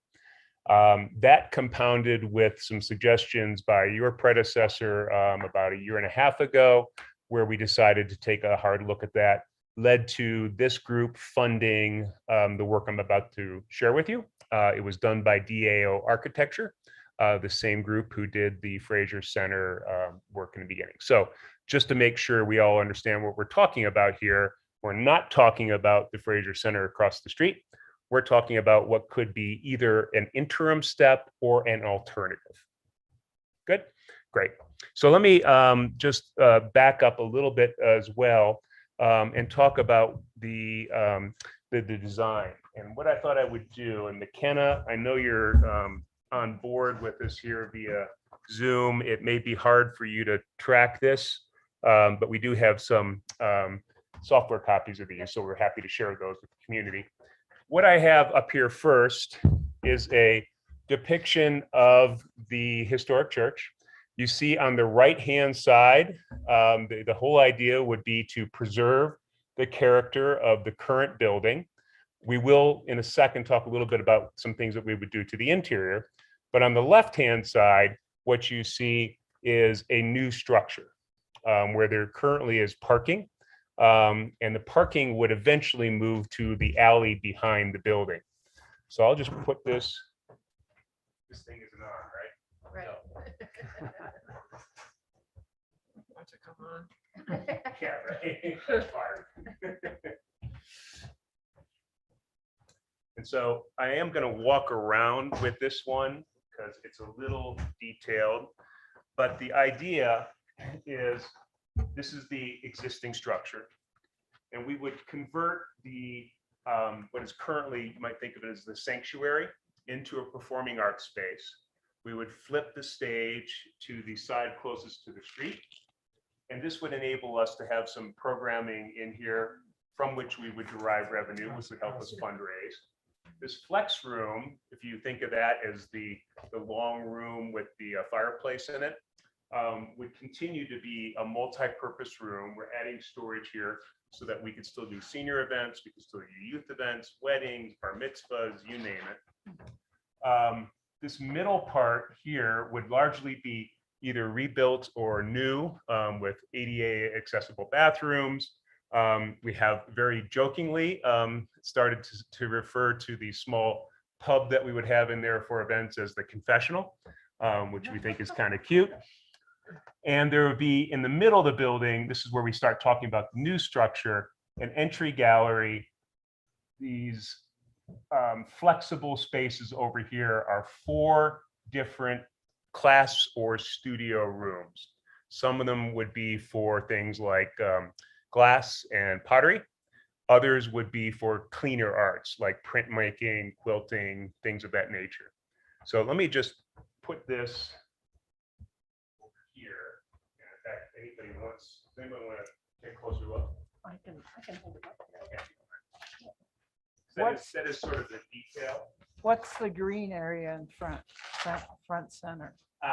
So this green area here would be the outdoor area.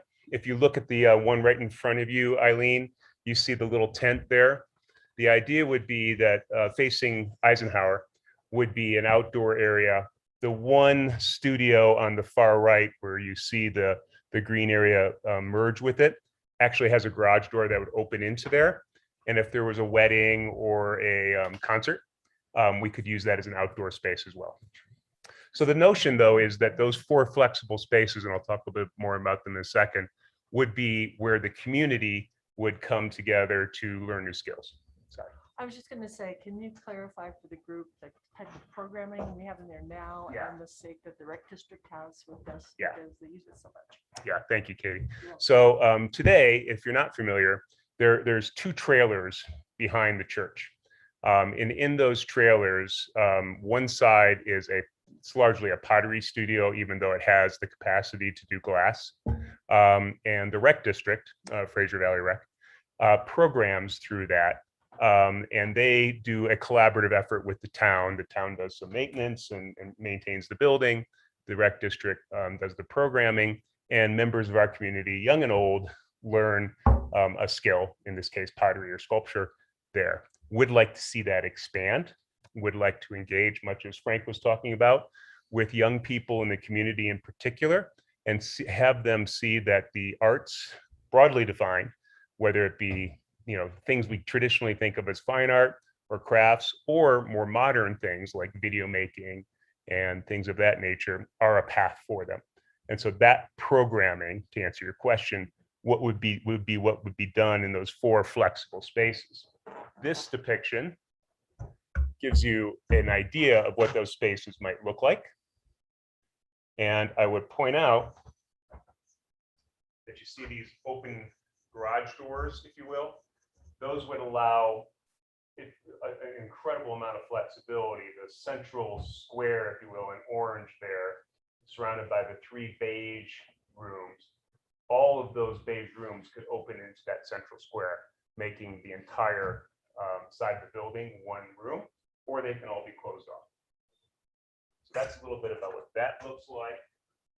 Just a couple of other depictions.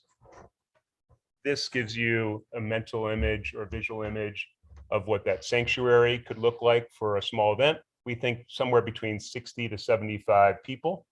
I've actually spent quite a bit of time in the last year talking with other fine arts centers across the state, particularly in small mountain towns. And there is a very active circuit, believe it or not, of artists of all types who come up from the Front Range and do shows from town to town for a week at a time, and then travel back home. And we would look to become part of that circuit. And then lastly, We've already got folk concerts in there, right? So yeah. Yeah. Not recently, of course, but Yeah. And this just gives you a sense of another view of what that common area in orange could look like. So that hopefully gives you a perspective. As you might expect, we have more detail and that sort of thing. There are a couple of things that I think are particularly important for this group to understand. One is that when DAO did this work, we asked them to give us a ballpark cost. And they did that. They went to some of their contracting partners And because you're seeing the extent of the design, this is not a full blueprint, as you might imagine. Those contractors were reluctant to be too precise. So they ballparked it and they went high. And the number that comes out at the bottom of the spreadsheet, when you look at doing all this work, is a large number of $6.3 million, which, by the way, is about half of what it would take to do this one. Couple things about that. One, the contractors were estimating very liberally because they understand that they are not necessarily able to be savvy to the details on this, and they didn't want to be caught sort of too low. Two, this is a conceptual design. We don't have to build it exactly as it is, nor do we have to do the same with that.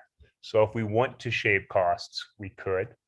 And three, that $6.3 million includes about 20%, a little bit over $1 million of that money is an escalation at a percentage each year for 5 years in case we are slow to move forward.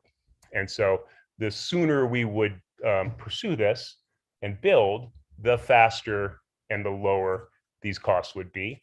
And then lastly, if we're able to succeed in getting some in-kind help from local contractors and things of that nature, that could also help us shave some money in addition.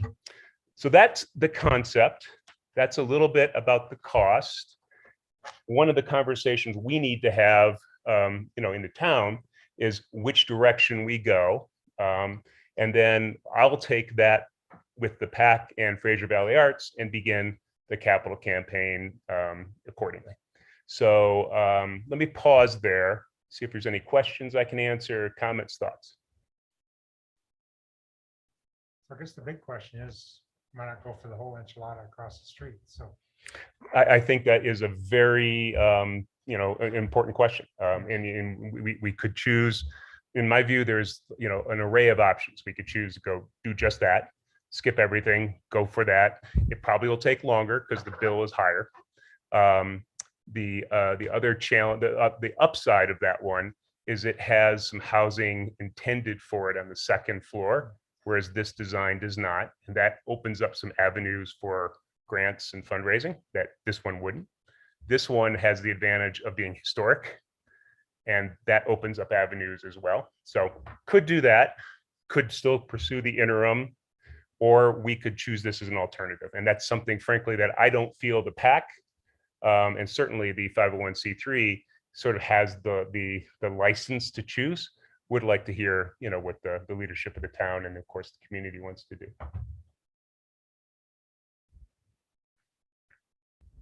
So to what degree do you think the rec district can partner on this? Because it is of such a benefit to them, our whole community, Yeah. that they really use that facility. They have it booked constantly. They do. And as Katie knows, they were very involved, to their credit, in helping us design this and consider it. They're keen to continue to use it. I think I don't want to speak for them, that's not my place, but I do think it's reasonable to expect that not only will it be helpful in pursuing the funding, but hopefully active because they are on their own quasi-governmental activity as well. So I'm cautiously optimistic that we would have a very good partner with them. I think that's the big difference between those two facilities. The other one is more higher end showcase, geared probably more towards adults, where this can be used for programming for our expanding population and youth. Weren't you just talking about trying not to have more traffic on Eisenhower and on the town roads? I mean, it's Well, just gonna or cost more. if nothing else, not I mean- have more, but to See the parking there. take into account pedestrian safety. And it is on a bus route, so if it's geared towards seniors and youth, all those kids Right. see the buses. And it's walking distance to the school and all that. Yeah, It's just how we pay for it. Yep, And I think 100%. that's 100%. And, we have started to look hard at foundations, grants, bonds, all those things. There's a lot of ways to get there. That to me is a secondary question to what there is. To answer your question about where the parking is, today, this is the existing building. Mhm. The parking is right here. Yep. Instead, we would build this building. Yep. And this was worked out, as Katie knows, with the rec district. We would keep the 2 trailers operating until the last possible minute. Switch the programming over to here, so we had a minimal disruption. Okay. And then everything behind there becomes parking. We've been working with the town planner, and between this parking availability, the parking in front of here in the evening, and the other ancillary spaces, including the elementary school in the evening, if there's an event, we think we have enough. Right. And Steve, this doesn't really duplicate anything in Winter Park either, so. Yeah. We have to keep a vision that Fraser continues to be the school, the rec center, all the service things are here, but we're cooperating more and more with Winter Park, and Yeah. they could be a funding source as well. So, Andy, you are singing out of my hymnal. Yeah. One of the things I am very keen to do is, once we have a consensus, this board has been, I think, has had a lot of foresight and been generous in supporting the Public Arts Committee and our community. And we've been able to make some real traction, and we've seen economic development upside from that. But to your point, what I would like to do is approach not only a town of Winter Park, but other key stakeholders in our valley, sure. and have them be part of the seed money. Because frankly, one of the things that I've learned is organizations like Colorado Creative Industries, Colorado History Association, et cetera, the first thing they ask is your local community supportive? Today, I'm very pleased and proud to say that I can say the town of Fraser is. But and I think we're getting plenty of help from the county, particularly from Diane Butler and the tourism office. But I'd like to see that be Winter Park and other entities. So completely agree with you. Any other questions? Great. Does it interfere with the zoning regulations since it's a low density, single family zone area? We think not. We have looked into that, and the consensus, and Sarah, you can feel free to correct me here, because I think you know this area better than I do, is that those barriers do not appear to be insurmountable. Correct. The one thing I will say is I do think it'll be incumbent upon us, should we choose to go in this direction. The one thing we have not yet done is had a real conversation with the neighbors and the people who live over there, and make sure that they're informed and then comfortable with the idea. Sooner rather than later. Yes. But it's one of those things that you don't really want to have that conversation if we're not going to do it. So if I may, just kind of in a recap, we've had several conversations with Steve, both about this and the other performing arts center, or the arts center there in downtown. This was our last meeting in October. We've essentially got 3 more board meetings for the remainder of this year. The next 2 board meetings are going to be, we're going to have our work sessions on the budgets and so forth. I would make a suggestion that we look at a January work session where we can maybe discuss this topic. I think there's a couple other topics that came up as well in our budget work session as well. But this would be a good opportunity for the PAC to do a little bit more research on grants, funding opportunities, and so forth, and then come back to the board. We can have a sit down discussion. And is it here? Is it here? Is it both? Is it a phased approach? Is it all of this? Is it part of this? And we can have a better, I think, more time and more opportunity to really dive into this. Yeah. And if we did at that meeting, I'd like to have someone from the rec district too. Just to give you, so they can have their perspective, Yeah. Demand and the usage of that building. Yeah, and in that too, I mean, a long-term vision, when both centers are here, is there really a need for both? Well, And I think there will be, yeah. but I think, to try and substantiate that, so. Yeah. One will be just stopping people on Highway 40. Well, Where there's a lot this one is close- the community. Yeah. This is more of the for community use, and that'll be Well, also. we're talking studio space, anyway, just how the 2 of them mesh together. And Andy, I didn't mention this. Thank you for raising that. One of the things that was part of our design criteria is if this did turn out to be an interim facility and we built that, what would we do with this? And that design that you see on the right-hand side, in particular with the modular squares, the garage doors that open, we were intentionally thinking that that could easily be repurposed either to be something that maybe the school could use for CTE, or that the, could be a senior center, say it's 7 or 8 years down the road when the community has grown substantially, or could be part of the rec district, et cetera. So that modularity was intentional for that purpose. Okay, Works. great. Thank you very much. It is the Fraser, it is the Fraser Church of what's happening now. Yes, I know. I have been Right. corrected a number of times, and I love that. Thanks for coming. All right, see Take ya. care. Wait for me. Thank you, guys. Awesome. Yeah.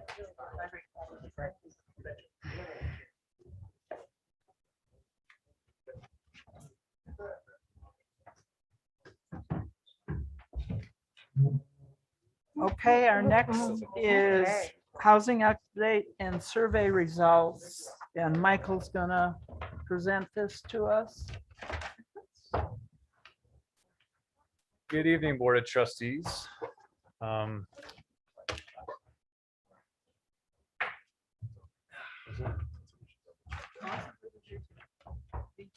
Stay here.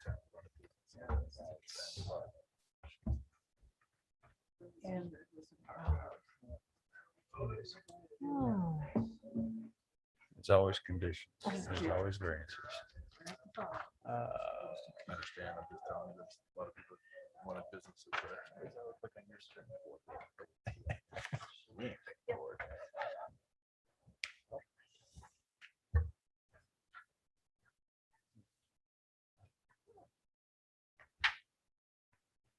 Being interesting.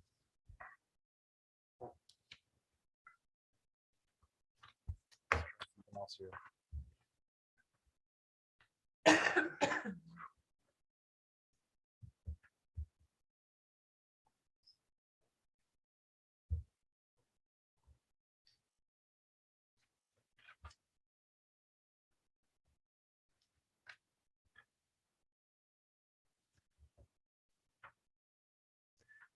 Need some CT.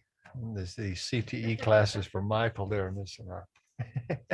Well, you plan on using the notes in PowerPoint, but you don't want people on Zoom to just see the whole notes portion. Are you able to control the slideshow? No. It's Alright. it's the local show. All right, I will try to remember my notes. Let's roll with it. All right, Transparency. so yeah, who needs planning, right? So 2 things tonight. We will be discussing these housing needs survey. This is a survey that was put out from September 3rd to the 29th. This survey recap is kind of focusing on the housing needs that were acquired. This information is acquired from business owners in Frasier and in Winter Park. Some of the things in this survey result presentation kind of cover just what the need is and what the actual situation is looking like for housing.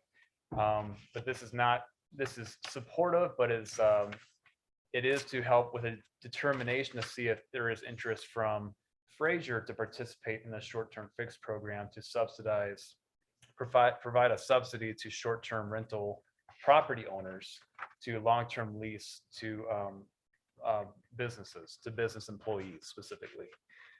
So that is the purpose of this presentation. And then I will cover the memorandum of understanding that we discussed the combined meeting with Winter Park last month. Is that last month already?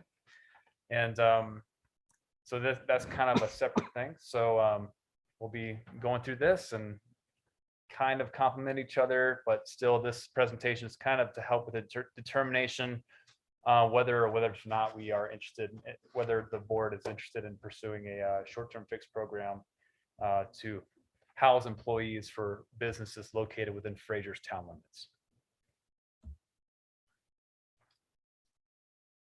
All right, so this is the basic composition of the industries between Winter Park and Fraser.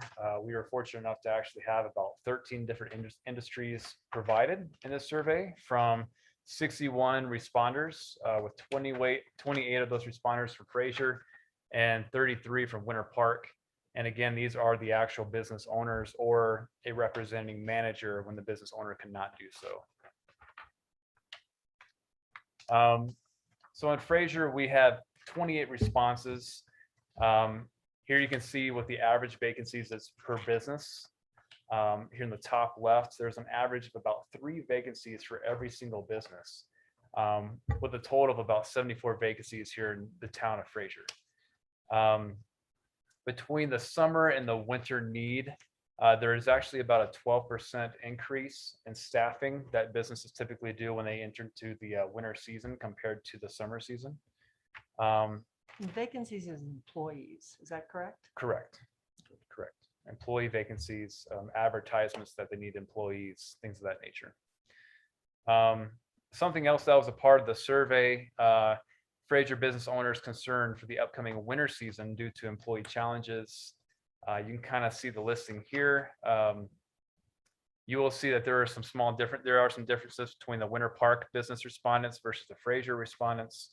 But you know, there is definitely a very general concern regarding employee shortages and how housing has an effect on that just for this upcoming winter season.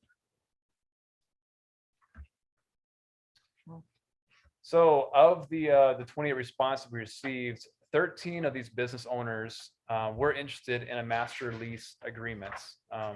And just for a quick perspective, 28 responses from 28 business owners within Fraser. I was able to count about 80 to 85 brick and mortar businesses in the town of Fraser. We have at least double that just for people who have permits and business license to work within Fraser. So hopefully that provides some perspective. But again, we're probably, as far as the brick and mortar businesses in the town of Fraser, we probably had about 30 to 35% of those brick and mortar businesses respond to this survey. So just something to keep in mind when I'm showing you numbers, these are relative to what the full situation may be. Just something to keep in mind, okay? Does that make sense? So 13 business owners from the survey were interested in the master lease. And with that, they provide a total of 49 employees they would be willing to go into a master lease with short-term rental property owners or other property owners for their employees. For 49 employees, that approximates to about 20 housing units. The average composition for housing that you have in Fraser is about 2.5 homes per unit. And when you multiply 2.5 times 20, you have 49, or about 50.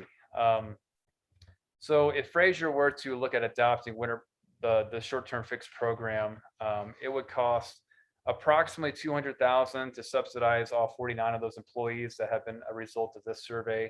If we were to just do it for 6 months, based on each of those employees living in a 2 or 3 bedroom unit, and $400,000 in subsidies to house those employees for 12 months. And again, this is something that could be looked at if you only want to focus on the winter season, and we keep pursuing initiatives for housing. I mean, we are still a few years away with that. It's great that we just got our first deed restricted property, actually 2 units, you could say, for the deed restriction. I think that's great. Finalize that, or What's that? you finalize that? It's being They've finalized. accepted, we're drawing up the final paperwork. Yeah, so it's exciting. Short-term fixed program details, I can provide some information about that if you want. If you haven't seen the information available, it's basically about $20,000 for a 2 or 3 bedroom unit to be rented to a long-term rental for 12 months. It's $20,000 for a 2 or 3 bedroom unit. So I will provide some recommendations and based on the survey results and everything else, kind of if the board was interested in providing funds for this, what would be a reasonable amount to provide for? You can see on the right there that the responders was typically about $500. The business owners are willing to, between a combination of subsidizing and charging their employee rent for somewhere to stay, it'd be in the realm of $500 per bedroom or per employee. I hear that's kind of the tricky part is you can get the property owners to go with the program, but how you get them to keep their rental rates affordable. Right. I'm not sure in the agreement with that's facilitated through the chamber what that lease agreement looks like. I believe it's a set amount for that time period, whether it's a 6-month or a 12-month period.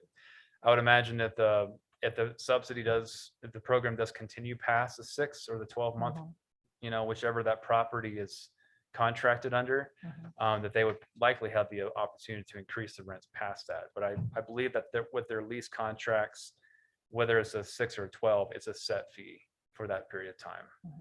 But I would imagine they likely renegotiate that rental cost after that period. Winter Park had a slightly more responses from business owners. Keep in mind it was taken in September, so some businesses and I'm not sure how many businesses are open at the resort for the summer season in September, but with COVID and a mixture of different things, I don't think they were all responding to this. But you can see the average of vacancies per business is a little higher. They're at 5 compared to 3 for businesses on Fraser. They have about a little over double of the number of vacancies that Fraser experiences for employees. And you kind of see the breakdown there for the different industries. You can see between Fraser and Winter Park, Fraser has a lot more diversity as far as their more focus with essential businesses and services compared to largely retail, food industry, and alcohol service in Winter Park. On the bottom left there, you can see that there is a lot more concern on the Winter Park side of things as far as things go for that seasonal influx that they experience, and concern for those employees. And I believe that is largely due to the natural habitats of retail and food industry, where you need more people to serve more people that are coming to your business. So I think that makes sense.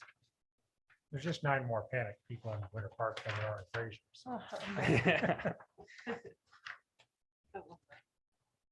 Something in the water.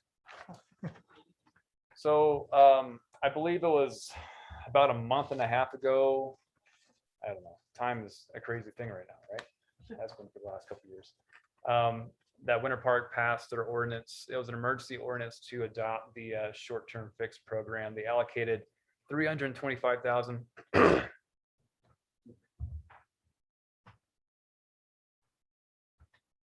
towards the short-term fixed program. And I think that's only going to accommodate 3/4 of the need that they really have for even a 6-month period. So based on their results, they had 19 owners interested in master leases. I talked to AJ, who is the assistant town manager over there at Winter Park. And so far they have, they're locking down 9 agreements right now between property owners and master leases for businesses. A lot of those are 1-bedroom units, which was a lower subsidy than the 2- and 3-bedroom units. So they have a lot of 1-bedrooms going for that.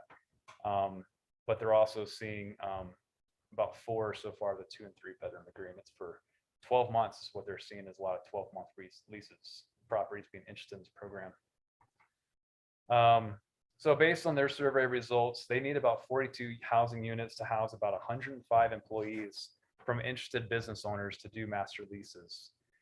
I mean, even if they were looking to accommodate 6 months and meet the need just based on the survey results from people that actually did the survey, there's obviously a lot more than 33 businesses in Winter Park, but about $420,000 in subsidies to accommodate those 105 employees. So they already anticipate bringing to their council to allocate more funding for this type of program if it is successful. And there on the right side, the average was about $600 that each business owner was willing to pay for their employees between between subsidy and charging their employees for the master lease. So you kind of see the major differences here. Can you move? Yep.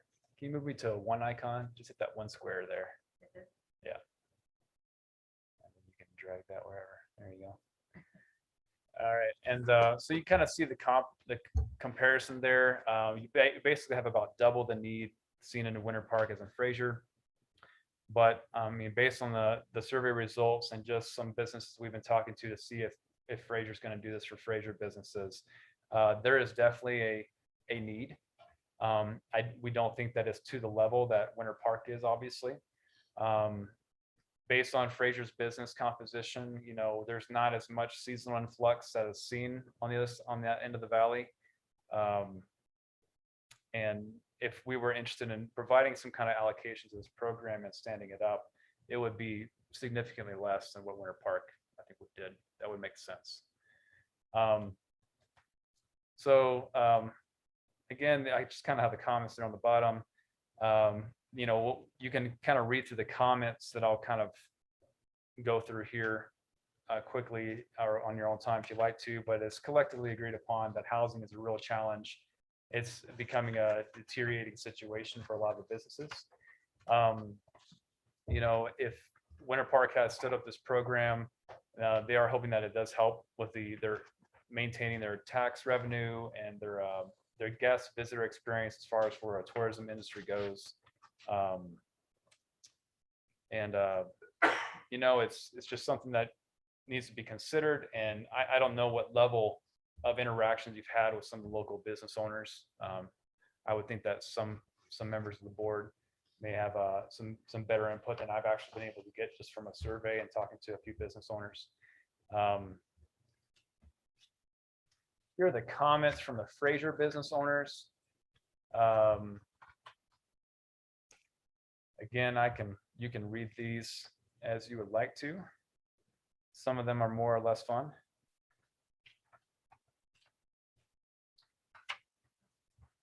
And then comments from the Winter Park side.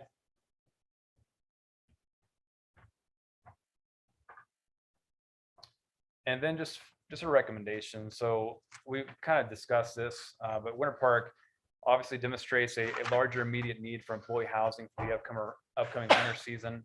But nonetheless, a need does exist. Supporting this type of initiative will help Fraser businesses stay open, provide an equitable experience for guests and visitors in both Fraser and Winter Park, and maintain our sales tax revenue streams and prevent, you know, we didn't see it very much in COVID. I think we were very fortunate. But, you know, based on any interaction that you have with the public and business owners, you know, some may or may not be more affected by this type of issue and may consider closing. I haven't heard that. I'm just kind of putting that out there. But, you know, if you don't have employees and costs to maintain your business is getting too high, it turns out to you have the same results as a lot of the families that were discussed with the guy here from the school district. We have a lot of families moving away, same with business owners. If the town does decide to, if the town board does decide to allocate any funding towards this type of project, we would recommend a funding in the amount of around $150,000. And as far as feasibility for implementation, Winter Park has created this program. They're still doing some fine-tuning adjustments. But nonetheless, it has been created. Adoption of this would be reasonable for our staff to implement and facilitate it through the Fraser Winter Park Chamber of Commerce, which is how it's being facilitated right now. This fund, about $150,000 would function to subsidize about 30 to 40 employees in Fraser for Fraser businesses, and could definitely attract more interest in Fraser's deed restriction program from property owners. Like in the name, the short-term fixed program is not a permanent solution, but it is a way for us to get through the wintertime season and provide a good experience for people coming up to the valley and keep them coming up to benefit our business community. We do have limited funds. We do not have a dedicated revenue stream towards this type of initiative. I think it's something that we're all very aware of, that we're working towards. So, you know, we've approved it's looking like this will be locked in for the contract for the deed restriction for those 2 units. So from the 750 that we have allocated, I think we're at 595 when you subtract that 80,000 for the deed restriction and a potential $75,000 dedication through the MOU for standing at the Regional Housing Authority. So a lot of moving things going on right now. And there's a lot of great potential for land acquisition and things of that nature. We are looking forward to conversations with property owners and looking forward to keeping things moving forward with this Regional Housing Authority. And as far as an update from that side, we are working with consultants for that Regional Housing Authority.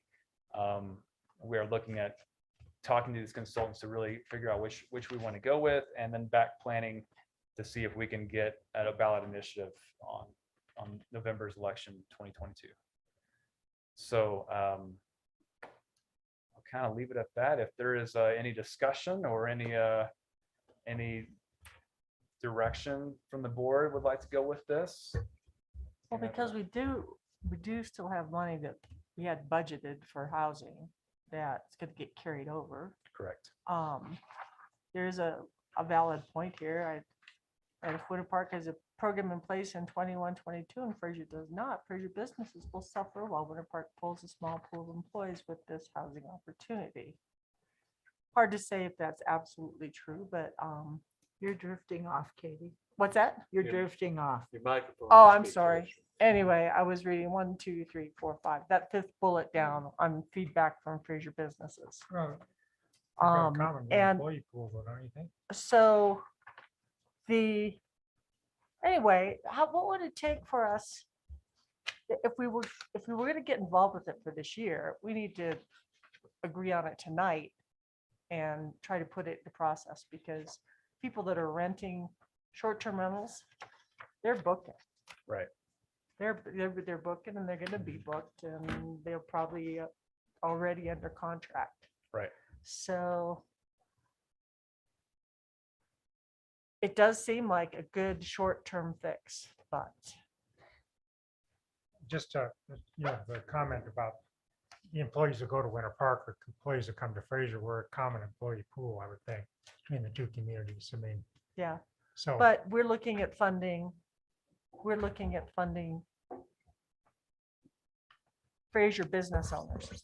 That's Okay. what this is about, right? Well, the Correct. short-term We're putting fix our goes money to into landlords, funding I thought. employees for Right. the Fraser business owners. Landlord is located in the rec district boundaries, I believe is what they're using. Mhm. Anyone who owns a property that could be used as a long-term rental are eligible to receive that subsidy for their property, but it's only going to benefit the businesses located within the town boundaries of Winter Park. Okay. So to piggyback on what you were talking about, yes, we do have roughly 500 or a little bit more than 1,000 this year, and another $700,000 next year. The difference between us and Winter Park is Winter Park has a dedicated funding stream to pay for this, and we do not. So that means that our funding is not sustainable unless we move to another level, which I think once we get into this MOU and the Regional Housing Authority start looking at the funding as well as setting this thing up. This is truly a short-term fix. It'd be for Yeah. this year, maybe next year. But, long-term, No. you can dwindle this, No, we don't want our it long-term. funds away, and then we can't make things work. In my opinion, this is like putting a Band-Aid on somebody that needs heart surgery. Yeah. It's not gonna do a whole lot of good. I agree with you, Pretty expensive too. especially for this season. Katie's right, everything's booked. I mean, people are planning. They've already booked Christmas by Yeah. now. This is gonna be nothing Yeah. for the winter season, in my opinion. We can try it, and it's super expensive. Yeah, the cost of this versus, we can't, Well, I think it was can we say what the deed 7,500 a restriction is, bedroom. costs were? or- Deed restrictions for what, 2 units was $80,000. Okay. But so that's in That's perpetuity. perpetuity though. This Right. is a season.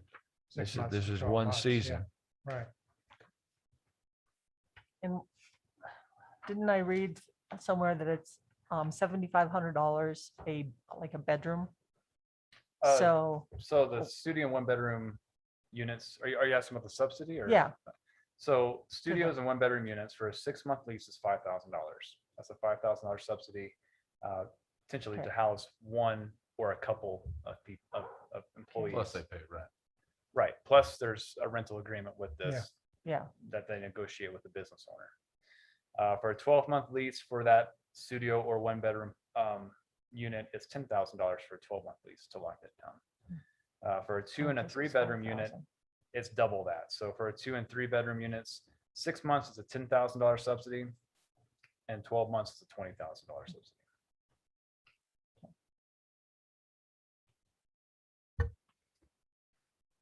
Like the deed restriction program better. Yeah, It's just kind of It's unfair to all the people that have been continually renting to locals right. too, Yeah, Right. that is a hard one. you know? Right, because, But deed restriction, they can get into this, so still indoor deed Right, restriction. right. I'm saying this program is Yeah, like, you yeah, know, exactly, there's some yeah. people out there that like refuse to do the Airbnb and they're going for locals every time. And They then would they're love not to gonna have get a- this money, you know, because No. they're already renting to locals, or would they? No, they would not. They need to show, based on the program that's been adopted by Winter Park, they have to show previous use long-term Right. within a certain amount of time for Airbnb use. But Right, again, the point is to bring on new units to house employees. it's still pretty unfair though. Right. Well, and talking to the business owners that have tried buying houses or having units that they own for long-term rentals, the damage on those units when they get them back, it's far worse than what it is if you do nightly rentals. So a lot of the businesses' concerns are they get into this master lease, the unit gets destroyed. Not only they're liable for the damage, but the guys don't pay the rent, they're liable for the rent. I have 2 master leases apparently, because I have leased 2 different places out. One from Veronica behind me, where 2 people from Sharky's work Right. or live, and then one from a lady up who contacted me and was like, I really want to be a part of the solution, not the problem. Do you have any employees that need help? This was like 3 or 4 years ago. I know she lives in Denver. nice. Shout out to Julie Schumacher. I've never met her, but she and we've just, it's a Sharky employee unit basically at Park Meadows. So, And if you have we've good had nothing but- employees, it's great. But if you have a, Right. We've Yes. had Right. 2 different long-term people live there. Yeah. And it kind of worked out perfectly because the first person that lived there then moved up in home, you know? And moved, got married and moved to a bigger place. And then now we have a single guy there for like 3 years now. Kinda cool. It's been working for me, but I just don't. I think we look at the long-term fix and not the. Yeah, And knee there jerk are reaction. different things that we've been evaluating, especially with this conference that we attended last week. Provide some different ways you can approach different things in your code and incentives. So we are bringing other things forward for that can work that don't necessarily require a subsidy. But we do have some other things coming forward. So this is not the only one all be all. It may be for the next 3 or 4 months and the heart of the ski season, the winter season. But if we're looking for long-term options, we're diving into a lot of that in combination with working with this regional housing authority stand up. You know, I mean, what are the options of like people that have their kids moved out of their houses and they got empty bedrooms, working out something where they could I was thinking that. put Yeah. other access points and shut off the main house and they have a studio apartment they could rent out. I mean, it wouldn't quite be like Rich was suggesting where you didn't have running water and stuff, but be the bare minimum. Yeah. And you gotta do the open space and all that too, if you're putting Well, a not if- kitchenette in there. or anything. Not if it's part of the ADU system, Right. if you run it underneath that. But what would change, that may cause some changes in government rules and regulations for a short period of time, with not having it sprinkled with 2 units in a house and 2 stories. Details that we keep throwing at people to make it more expensive to build. well, and that's a tough one, Parnell. I mean, No, I'm not saying it isn't. I'm Well, just- no, but what I'm, the thing that came clear to me in the municipal league conference snowmass session, when snowmass talked about their solution to, where they're able to house, they say 60% of snowmass employees in that town live in the community. And they've done it through a dedicated revenue stream of fees on building, on building. And then the first thing came to mind is, well, you're increasing the cost of building. But then they showed that graph where the cost of building has been doing this and wages are down here. And we're now at that, we are past the point where there is no earthly way you can try and save money on building costs by changing regulations, changing densities, and try and get that gap to where it's affordable again. So somehow we have to subsidize it. We have to do some things with the regulatory framework also, Parnell. I get that 100%, but we have to recognize that this gap is just too big. And somehow we have to help these employees bridge this gap and find housing. And it's going to cost money. And what's the revenue source? Now, the revenue source we're talking about right now is a mill levy on a regional housing authority. That's okay, but we have to remember, looking at our budget just tonight, we need a mill levy for our water system for sure. And for our town operations, so that we finally have Fraser, and I've made this speech a million times, I'll just make it briefly one more time. Fraser depends on sales tax to operate our community. All well and good when the economy is doing pretty well, but during crashes, and we've seen this happen a number of times in our town's history, it's a huge challenge. We need a dedicated revenue stream, not only for housing, but to keep this community operating. So Snowmass looks to a dedicated revenue stream from the building industry. And I get it, Parnell, that again increases this cost of building, but it's going up anyway. And so you look at this old, had Catherine pull our old regulation we used to have, where we got a fee when people built in this town, they had to pay a fee to housing. And the way out of this was to prove that you provided housing. Now, another way out of this would be if I'm building a house in Fraser and I put it on the deed restriction program, I don't pay the fee. So one more plum that goes to a person that's willing to dedicate that house to local housing for in perpetuity. So what we have 175,000 left in this, but this is basically a good regulation and worth, I think, looking at again, because the revenue stream, again, if we just go to the mill levy, we need that mill levy also for other things. And I think the mill levy could be part of it, but we need to look at a revenue stream that also comes from property development, because people are making it. And if we change the regulations to make it so you can have more density, higher buildings, less sprinklers, okay, but what's going to guarantee that those credits come back to lower cost housing, or they just increase the profit margin of the person building that project? I mean, they only So- get it if they rent to long-term locals and people that work in the valley. That's right. So The your deed restriction program. your deed restriction Yeah. your price would be forced on how much an average person could pay. And what did you say, it was 30% of their income is what should go towards housing or rent? Yeah, I At mean, the That's last meeting? typically pretty it's- standard. yeah, AMIs for a couple that lives in a house Yeah. or a unit, 72,000 AMI, Right, and 30% of that. 21 something. Yeah. And it's interesting, Around Parnell, I 2,000. mean, the program is big enough in Snowmass. Were you, I don't think you were at that session, but No, but I've talked to people. in Stillman, But it's anyway, quite a it's a bit. big enough thing in that town that they have a dedicated, they're landlords. Right, And so they have enforcement officers that if somebody's trashing a unit, out they go. they also started decades So- ago. So part of the problem is how do you go backwards in time and get the money from people that, Well, have you gotta cost. start sometime. well, we did, we started at $4 a square foot and we dropped it because people were choosing not to build in Fraser because it was more expensive than building in Winter Park at the time. So that's why they got rid of the $4 a square foot. Yeah.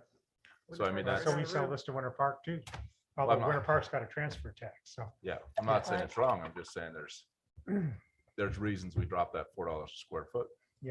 Has anybody I heard think- anything? And from Winter the Park house I built, Resort? we paid the $4 What are a they square doing? Are foot. they planning on building any housing or? We can debate on how to raise fees all night long. Oh, Right. yeah. And I can guarantee that this regional housing authority, this workforce, that's one of the things that we have to look at. Is how do we afford that? How do we put funding stream together, whether it's mill levies, fee structures and so forth, and we have to be complementary. The matter before the board tonight, though, was a presentation of survey results. No, that's great stuff. And the Okay. question would be, because there's not an agenda item about approving a short-term fix or something like that. The question that Michael is really asking is, what's the direction of the board? If the board would like to see maybe a defined plan or resolution to come back to the board about a short-term fixed situation, he needs that direction. And if they're not in favor of that, we just need to move on to the next item on the agenda. Short-term fix, I think is off the table. Okay. I Nope, agree. That's Yeah. fine. Okay. It's- Yeah, I'll take that off. Yeah, nothing on there is, every comment was included, so you guys asked for a survey and I. gave Oh, it's everything. great. Looks work. good. It's Yeah, great, yeah. yeah. And I Yeah, love I never remove the comments anyway, just because it's fun. You know? So can I really get this for that? That looks pretty good. Right. Property, right? Yeah, that's a lot of good information. Mother-in-law suite upstairs, it looks like. I do want to thank Michael for the work that he's done Oh, Yeah. on this. You Thank kill you it, very Mike. And he can just stay up there because he's gonna go into the Regional Housing Initiative MOU. All right. So if you haven't had a chance to look at the memorandum of understanding between Fraser and Winter Park, it's essentially to establish a working group with certain goals. This working group consists of, and basically just a recap of exactly what we talked about the combined meeting with Winter Park, right? Working group including the 2 town managers, the 2 assistant town managers, myself and AJ, and then be able to work with consultants, other staff, planning as needed.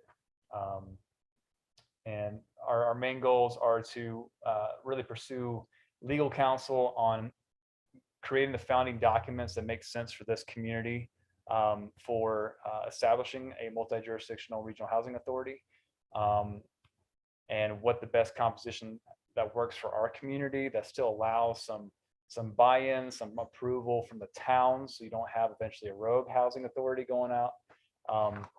And then also how we can support that, and then identifying the revenue streams available and what makes the most sense, and honestly, what makes the best chance of getting passed to the voters if that is something that goes to the voters. So that's something that we are working with consultants on to do it right. And typically these can take between 1.5 years and 2 years, and we're trying to do it in a year. So that's why we're pursuing professional consultation. And like, here's the goal. Is this crazy? Is it something we can actually do? And if we miss the deadline for the November ballot next year, our goal is to meet that deadline.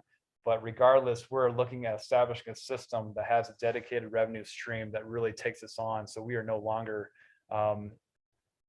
really burdening the board and the council at Winter Park with this type of stuff, with trying to, buy units, with trying to buy large pieces of land and develop it, or relying on developers to have that type of leverage as well in the community.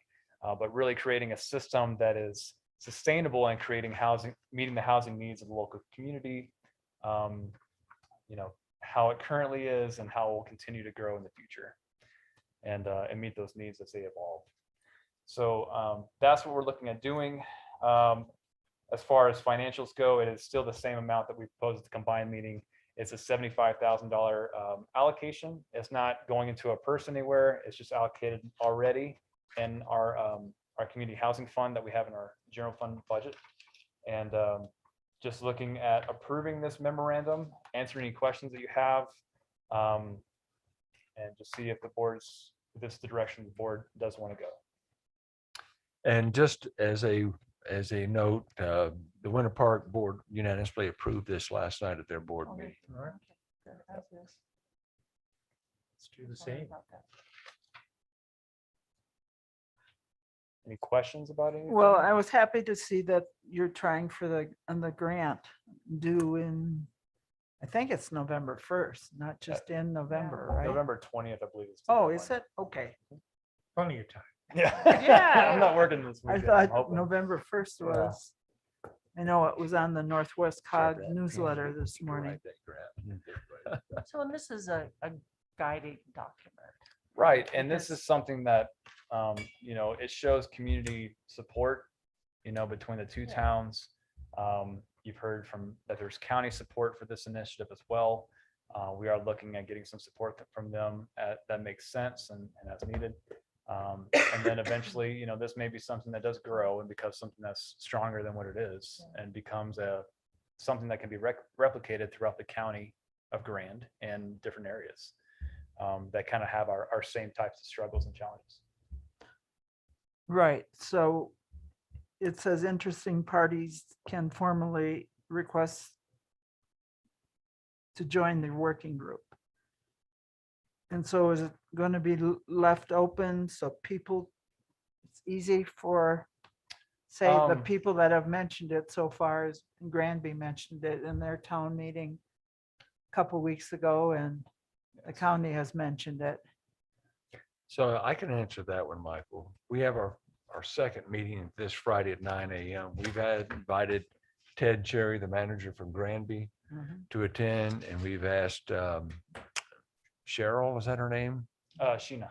Sheena from the county, who runs their housing initiatives, to attend as well. Does not mean that this working group is looking to expand or anything. We just want to get their thoughts because they have questions. They also have interest, and we want to understand what that level of interest is. But I will tell you that Winter Park and, well, Keith Riesberg and I can't speak for the Fraser collectively, but between the two of us and this working group, our goal is to get the Regional Housing Authority to address our needs. And we're not going to dilute that. We're not going to lessen our chance of making that happen by making it too broad or too expansive.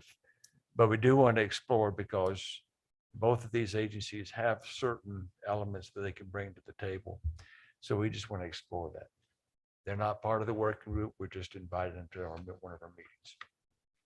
I believe that's the message we've given. What's that? I believe that's the message we've given. Oh, yeah. Yeah. Absolutely.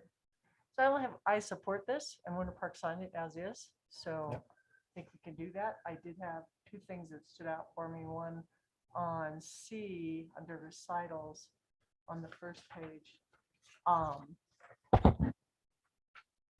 Authority intended to facilitate public-private partnerships that result in the construction of deed-restricted workforce housing projects and the management thereof. So there's just no mention of acquisition. But it's a working document, so that doesn't mean that we can't look in, you guys can't look into acquisition later. And there's a typo at the end. Right. Did you catch that?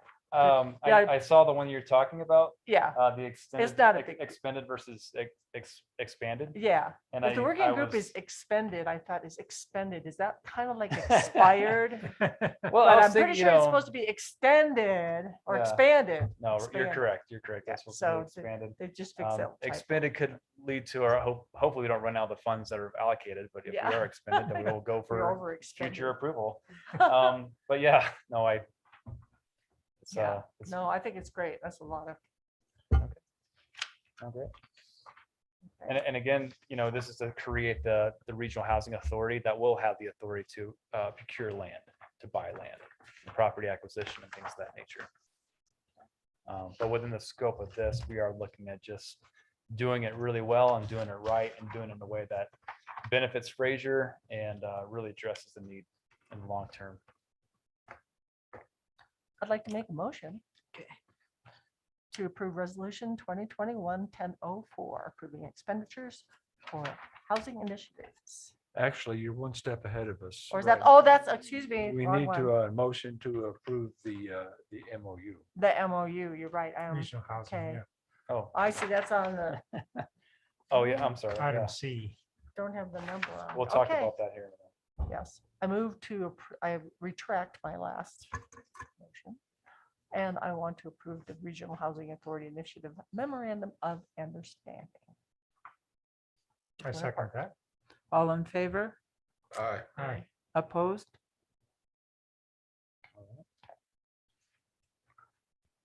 And I'd like to move on to the next, the resolution. Well, and Right away. Do you want to do it? All right, can I continue with my resolution? please, if you want We all, to.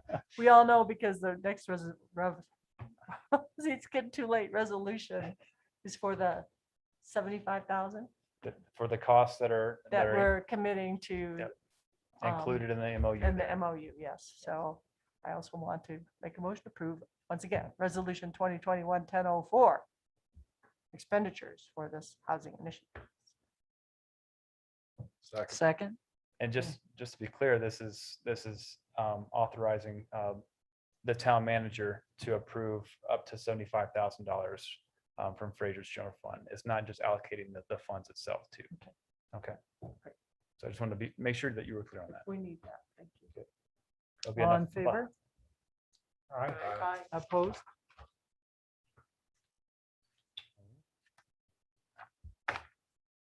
Okay, now we move to the Nationals opiate settlement MOU, which is lots of pages. I hope you've got some time. Actually, this boils down to a couple of facts. Of course, we all know that opioid addiction was perpetuated by not only some of the pharmaceutical manufacturers, but also the distribution of these opioids. There was a national lawsuit, and I think it was a $22 billion settlement with against what they call the big three distributors, and also with one of the manufacturers, which is a Johnson & Johnson, is also known as Janssen settlement. All the states participated in this class action suit. The state of Colorado, because of they're expected to receive about up to $300 million worth of funding from this settlement that comes directly into the state. Now, in order to receive these funds, the state of Colorado, the state's attorney general, has encouraged all municipalities and all local governments, including county governments, to sign the memorandum of understanding that says that we will participate in this opioid settlement. They're also looking to release any claim to individually go after the big three, Janssen, or the manufacturer itself. And they also want to agree to sign into an escrow account so that once 95% of the funds are received, and those be distributed. So they're going to an escrow account. The portion that would come eventually to Fraser is divided into three sections. Number one, the town of all local governments get 10% of the settlement. That includes county governments and municipal governments. 10% of that will be split up between all these local governments. 60% goes to regional regions within the state. And our region includes Grand County, Moffett County, Routt County, and Jackson County. And then finally, there's an allotment that will go to the state. I think that's a 20% allotment that goes to the state. So most of the money really comes down to the local level. Once that's divided and split and using the formulas they have, the money that would roll into Fraser is probably pretty small. Couple of $1,000s small. I mean, it's not a lot of money, but signing the agreement does a couple of things. Number one, it allows the state to collect more money from the national settlement, and that may not benefit us necessarily in the Fraser Valley, but larger communities like the Denvers and Auroras and Colorado Springs and Grand Junctions that have more modern facilities to deal with the opioid crisis and pandemic, if you want to call it a pandemic, allows more money to roll into those. The money that we would have, there's a very narrow list of what those purposes are. In fact, one of the attachments inside of your agenda says what they can be for. It's mainly for mitigation purposes, for training and education and so forth. We may not be able to do much on a local level, but we might be able to partner with the county Department of Health and combine funds that way. We may also be able to work with our region for more regional approaches on that. It's up to you, but quite frankly, if we don't sign this, we're not entitled to any of those settlement funds. If we don't sign this, we lower the amount of money that comes into Colorado. So signing the MOU says basically we will participate with the state in this, and we will drop all of our claims against these other manufacturers. We won't go out and try to sue them individually. So there's basically 4 documents that need to be approved. One is the MOU, and then there'll be a settlement participation form that we'll need to sign for the Johnson & Johnson, the distributor opioid settlement participation form, and also the local government opioid escrow agreement as well. And that could all be summed up by passing the MOU and authorizing the mayor to sign these other settlement forms. And that would be my recommendation to the board. That's about 300 pages boiled down to about 5 minutes. Did it say how many people were affected by this opioid, percentage of the population? Is it 10%, Well, let's see, how many 20%? kids have we had die here from it? I think there's like 5. Yeah. I just wonder how these shares were decided, and I never found section E3 of the MOU. I don't know, did, Population based, isn't it? no, Winter Park is over 3 times as much as we got.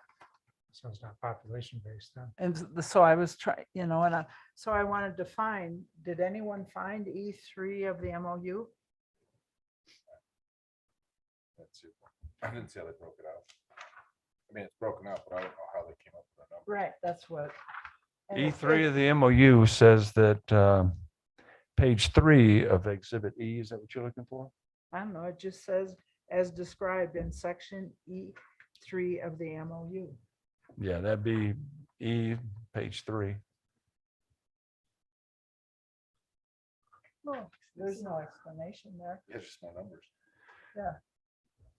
So under this, the government name of Grand County would receive 80, these numbers just don't make a lot of sense to me, but the Fraser share is 2.4903%. Granby's roughly twice that.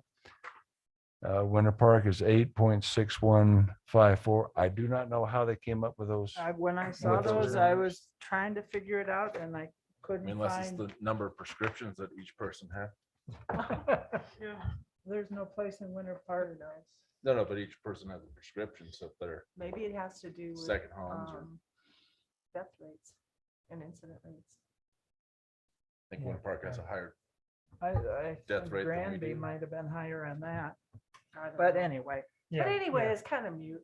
it's wanna it's support the mute, whole but thing and it's the like, state. Yeah. we've got all these pages and they don't really make any sense. But Fraser's share would be 0.5% of the LG share. So it's like minimal. Yeah. well, the whole case is, like the total population. Like I said, the share that we receive is probably gonna be less than $2,000. It's, Yeah, but we help the state overall, it helps the region. So, yeah. And it help helps the Yeah. companies Yeah. because Did you they say the can't be total was- sued. what was the Big total time. lawsuit? 300 million? no, 22 billion was the national settlement. 300 million is coming to the state of Colorado, or potentially 300 million. And how many? And that communities is if signed up? every local government Yeah. participates. Okay. Tells you how much money is in drugs, doesn't it? My wife's in pharmaceutical. She works for Johnson & Johnson, so. Yeah, I know exactly how much money rolls in. So I'd move to approve the opioid settlement member MOU. Second.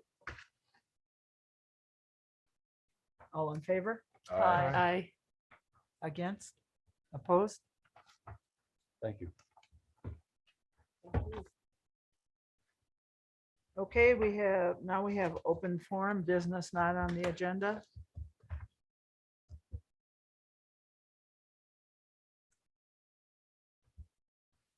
Does anybody online want to talk? Are we there yet? Anybody here have any business they want to talk about? It's too late. Is anybody online? If you want to speak, raise your hand.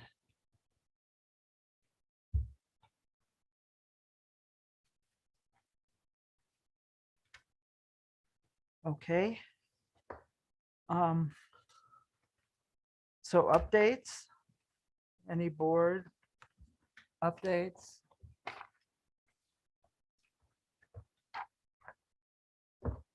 I will give one quick update. Brian was going to be out tonight, but he'll be back at the next meeting. And I did talk to Mayor Vandenel. He will be at the Planning Commission meeting on the 27th, and he will be back in his position on November the 3rd. Oh, Nice. great news.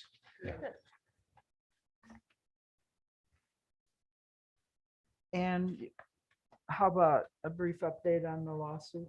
Or There has actually been zero change since 2 weeks ago. We filed our counterclaim, and right now it's just a matter of waiting for a court date. and that can take a long time. Good year or so. And our financials are in our packet. If anyone had any questions. I was kind of wondering about the new revenues. Is that what they call it? Yeah, on the budget, or it talks about the On the new financials, dollars. you that- mean, or? Yeah, It doesn't really state it in the financials, but on the budget, the new revenues says like, stuff that we get in this year. okay, so It's got all our new current revenue for the sources. year, yeah. Okay. And then the total revenue is like, it includes fund balances from previous years Okay. rolled in together. So we're under an obligation to present a balanced budget. That's a state statute that we have to do that. And balancing a budget can be looked at in a lot of different ways. Some people just think revenues versus expenditures, and that's got a balance. The most common method, and what Fraser uses, is the current revenues or projected revenues plus reserves, and then balance that against the expenditures. So the new revenue part is really about, this is just the new revenue that's expected to come in 2022. The total revenue, like Beth said, is that takes the new revenues plus our reserves. It gives us a bigger total. Okay. So you may see on the budget, something that's outlined in red, for example, some of the capital expenditures and so forth. And that's why I wanted to talk about the capital expenditures. That's all funded by transfers out of the general fund. The general fund is still going to have, at the end of the year, what's that surplus that you're looking at? Right now it's at 1.8 million. 1.8 million. So there's sufficient money to do that. Now, it's not about spend. It's really about what do we need, what needs to be done, what are the priorities, and let's line that up with the board's priorities. Again, we didn't talk about the public works facility because at that planning session, everyone was kind of like, well, maybe not so important, but tonight it became more important. So we'll look at including that, a little bit more attention to that as On well. our radar. Yeah. Thank you. Okay, I just want to mention that this is the 1-year anniversary. We're glad Beth got to stay tonight of the fire when we had 3 people leave. And tomorrow's the actual day, but this is the anniversary of our meeting. When the fire blew up. Yeah. Yep, quite a difference. Gave me goosebumps.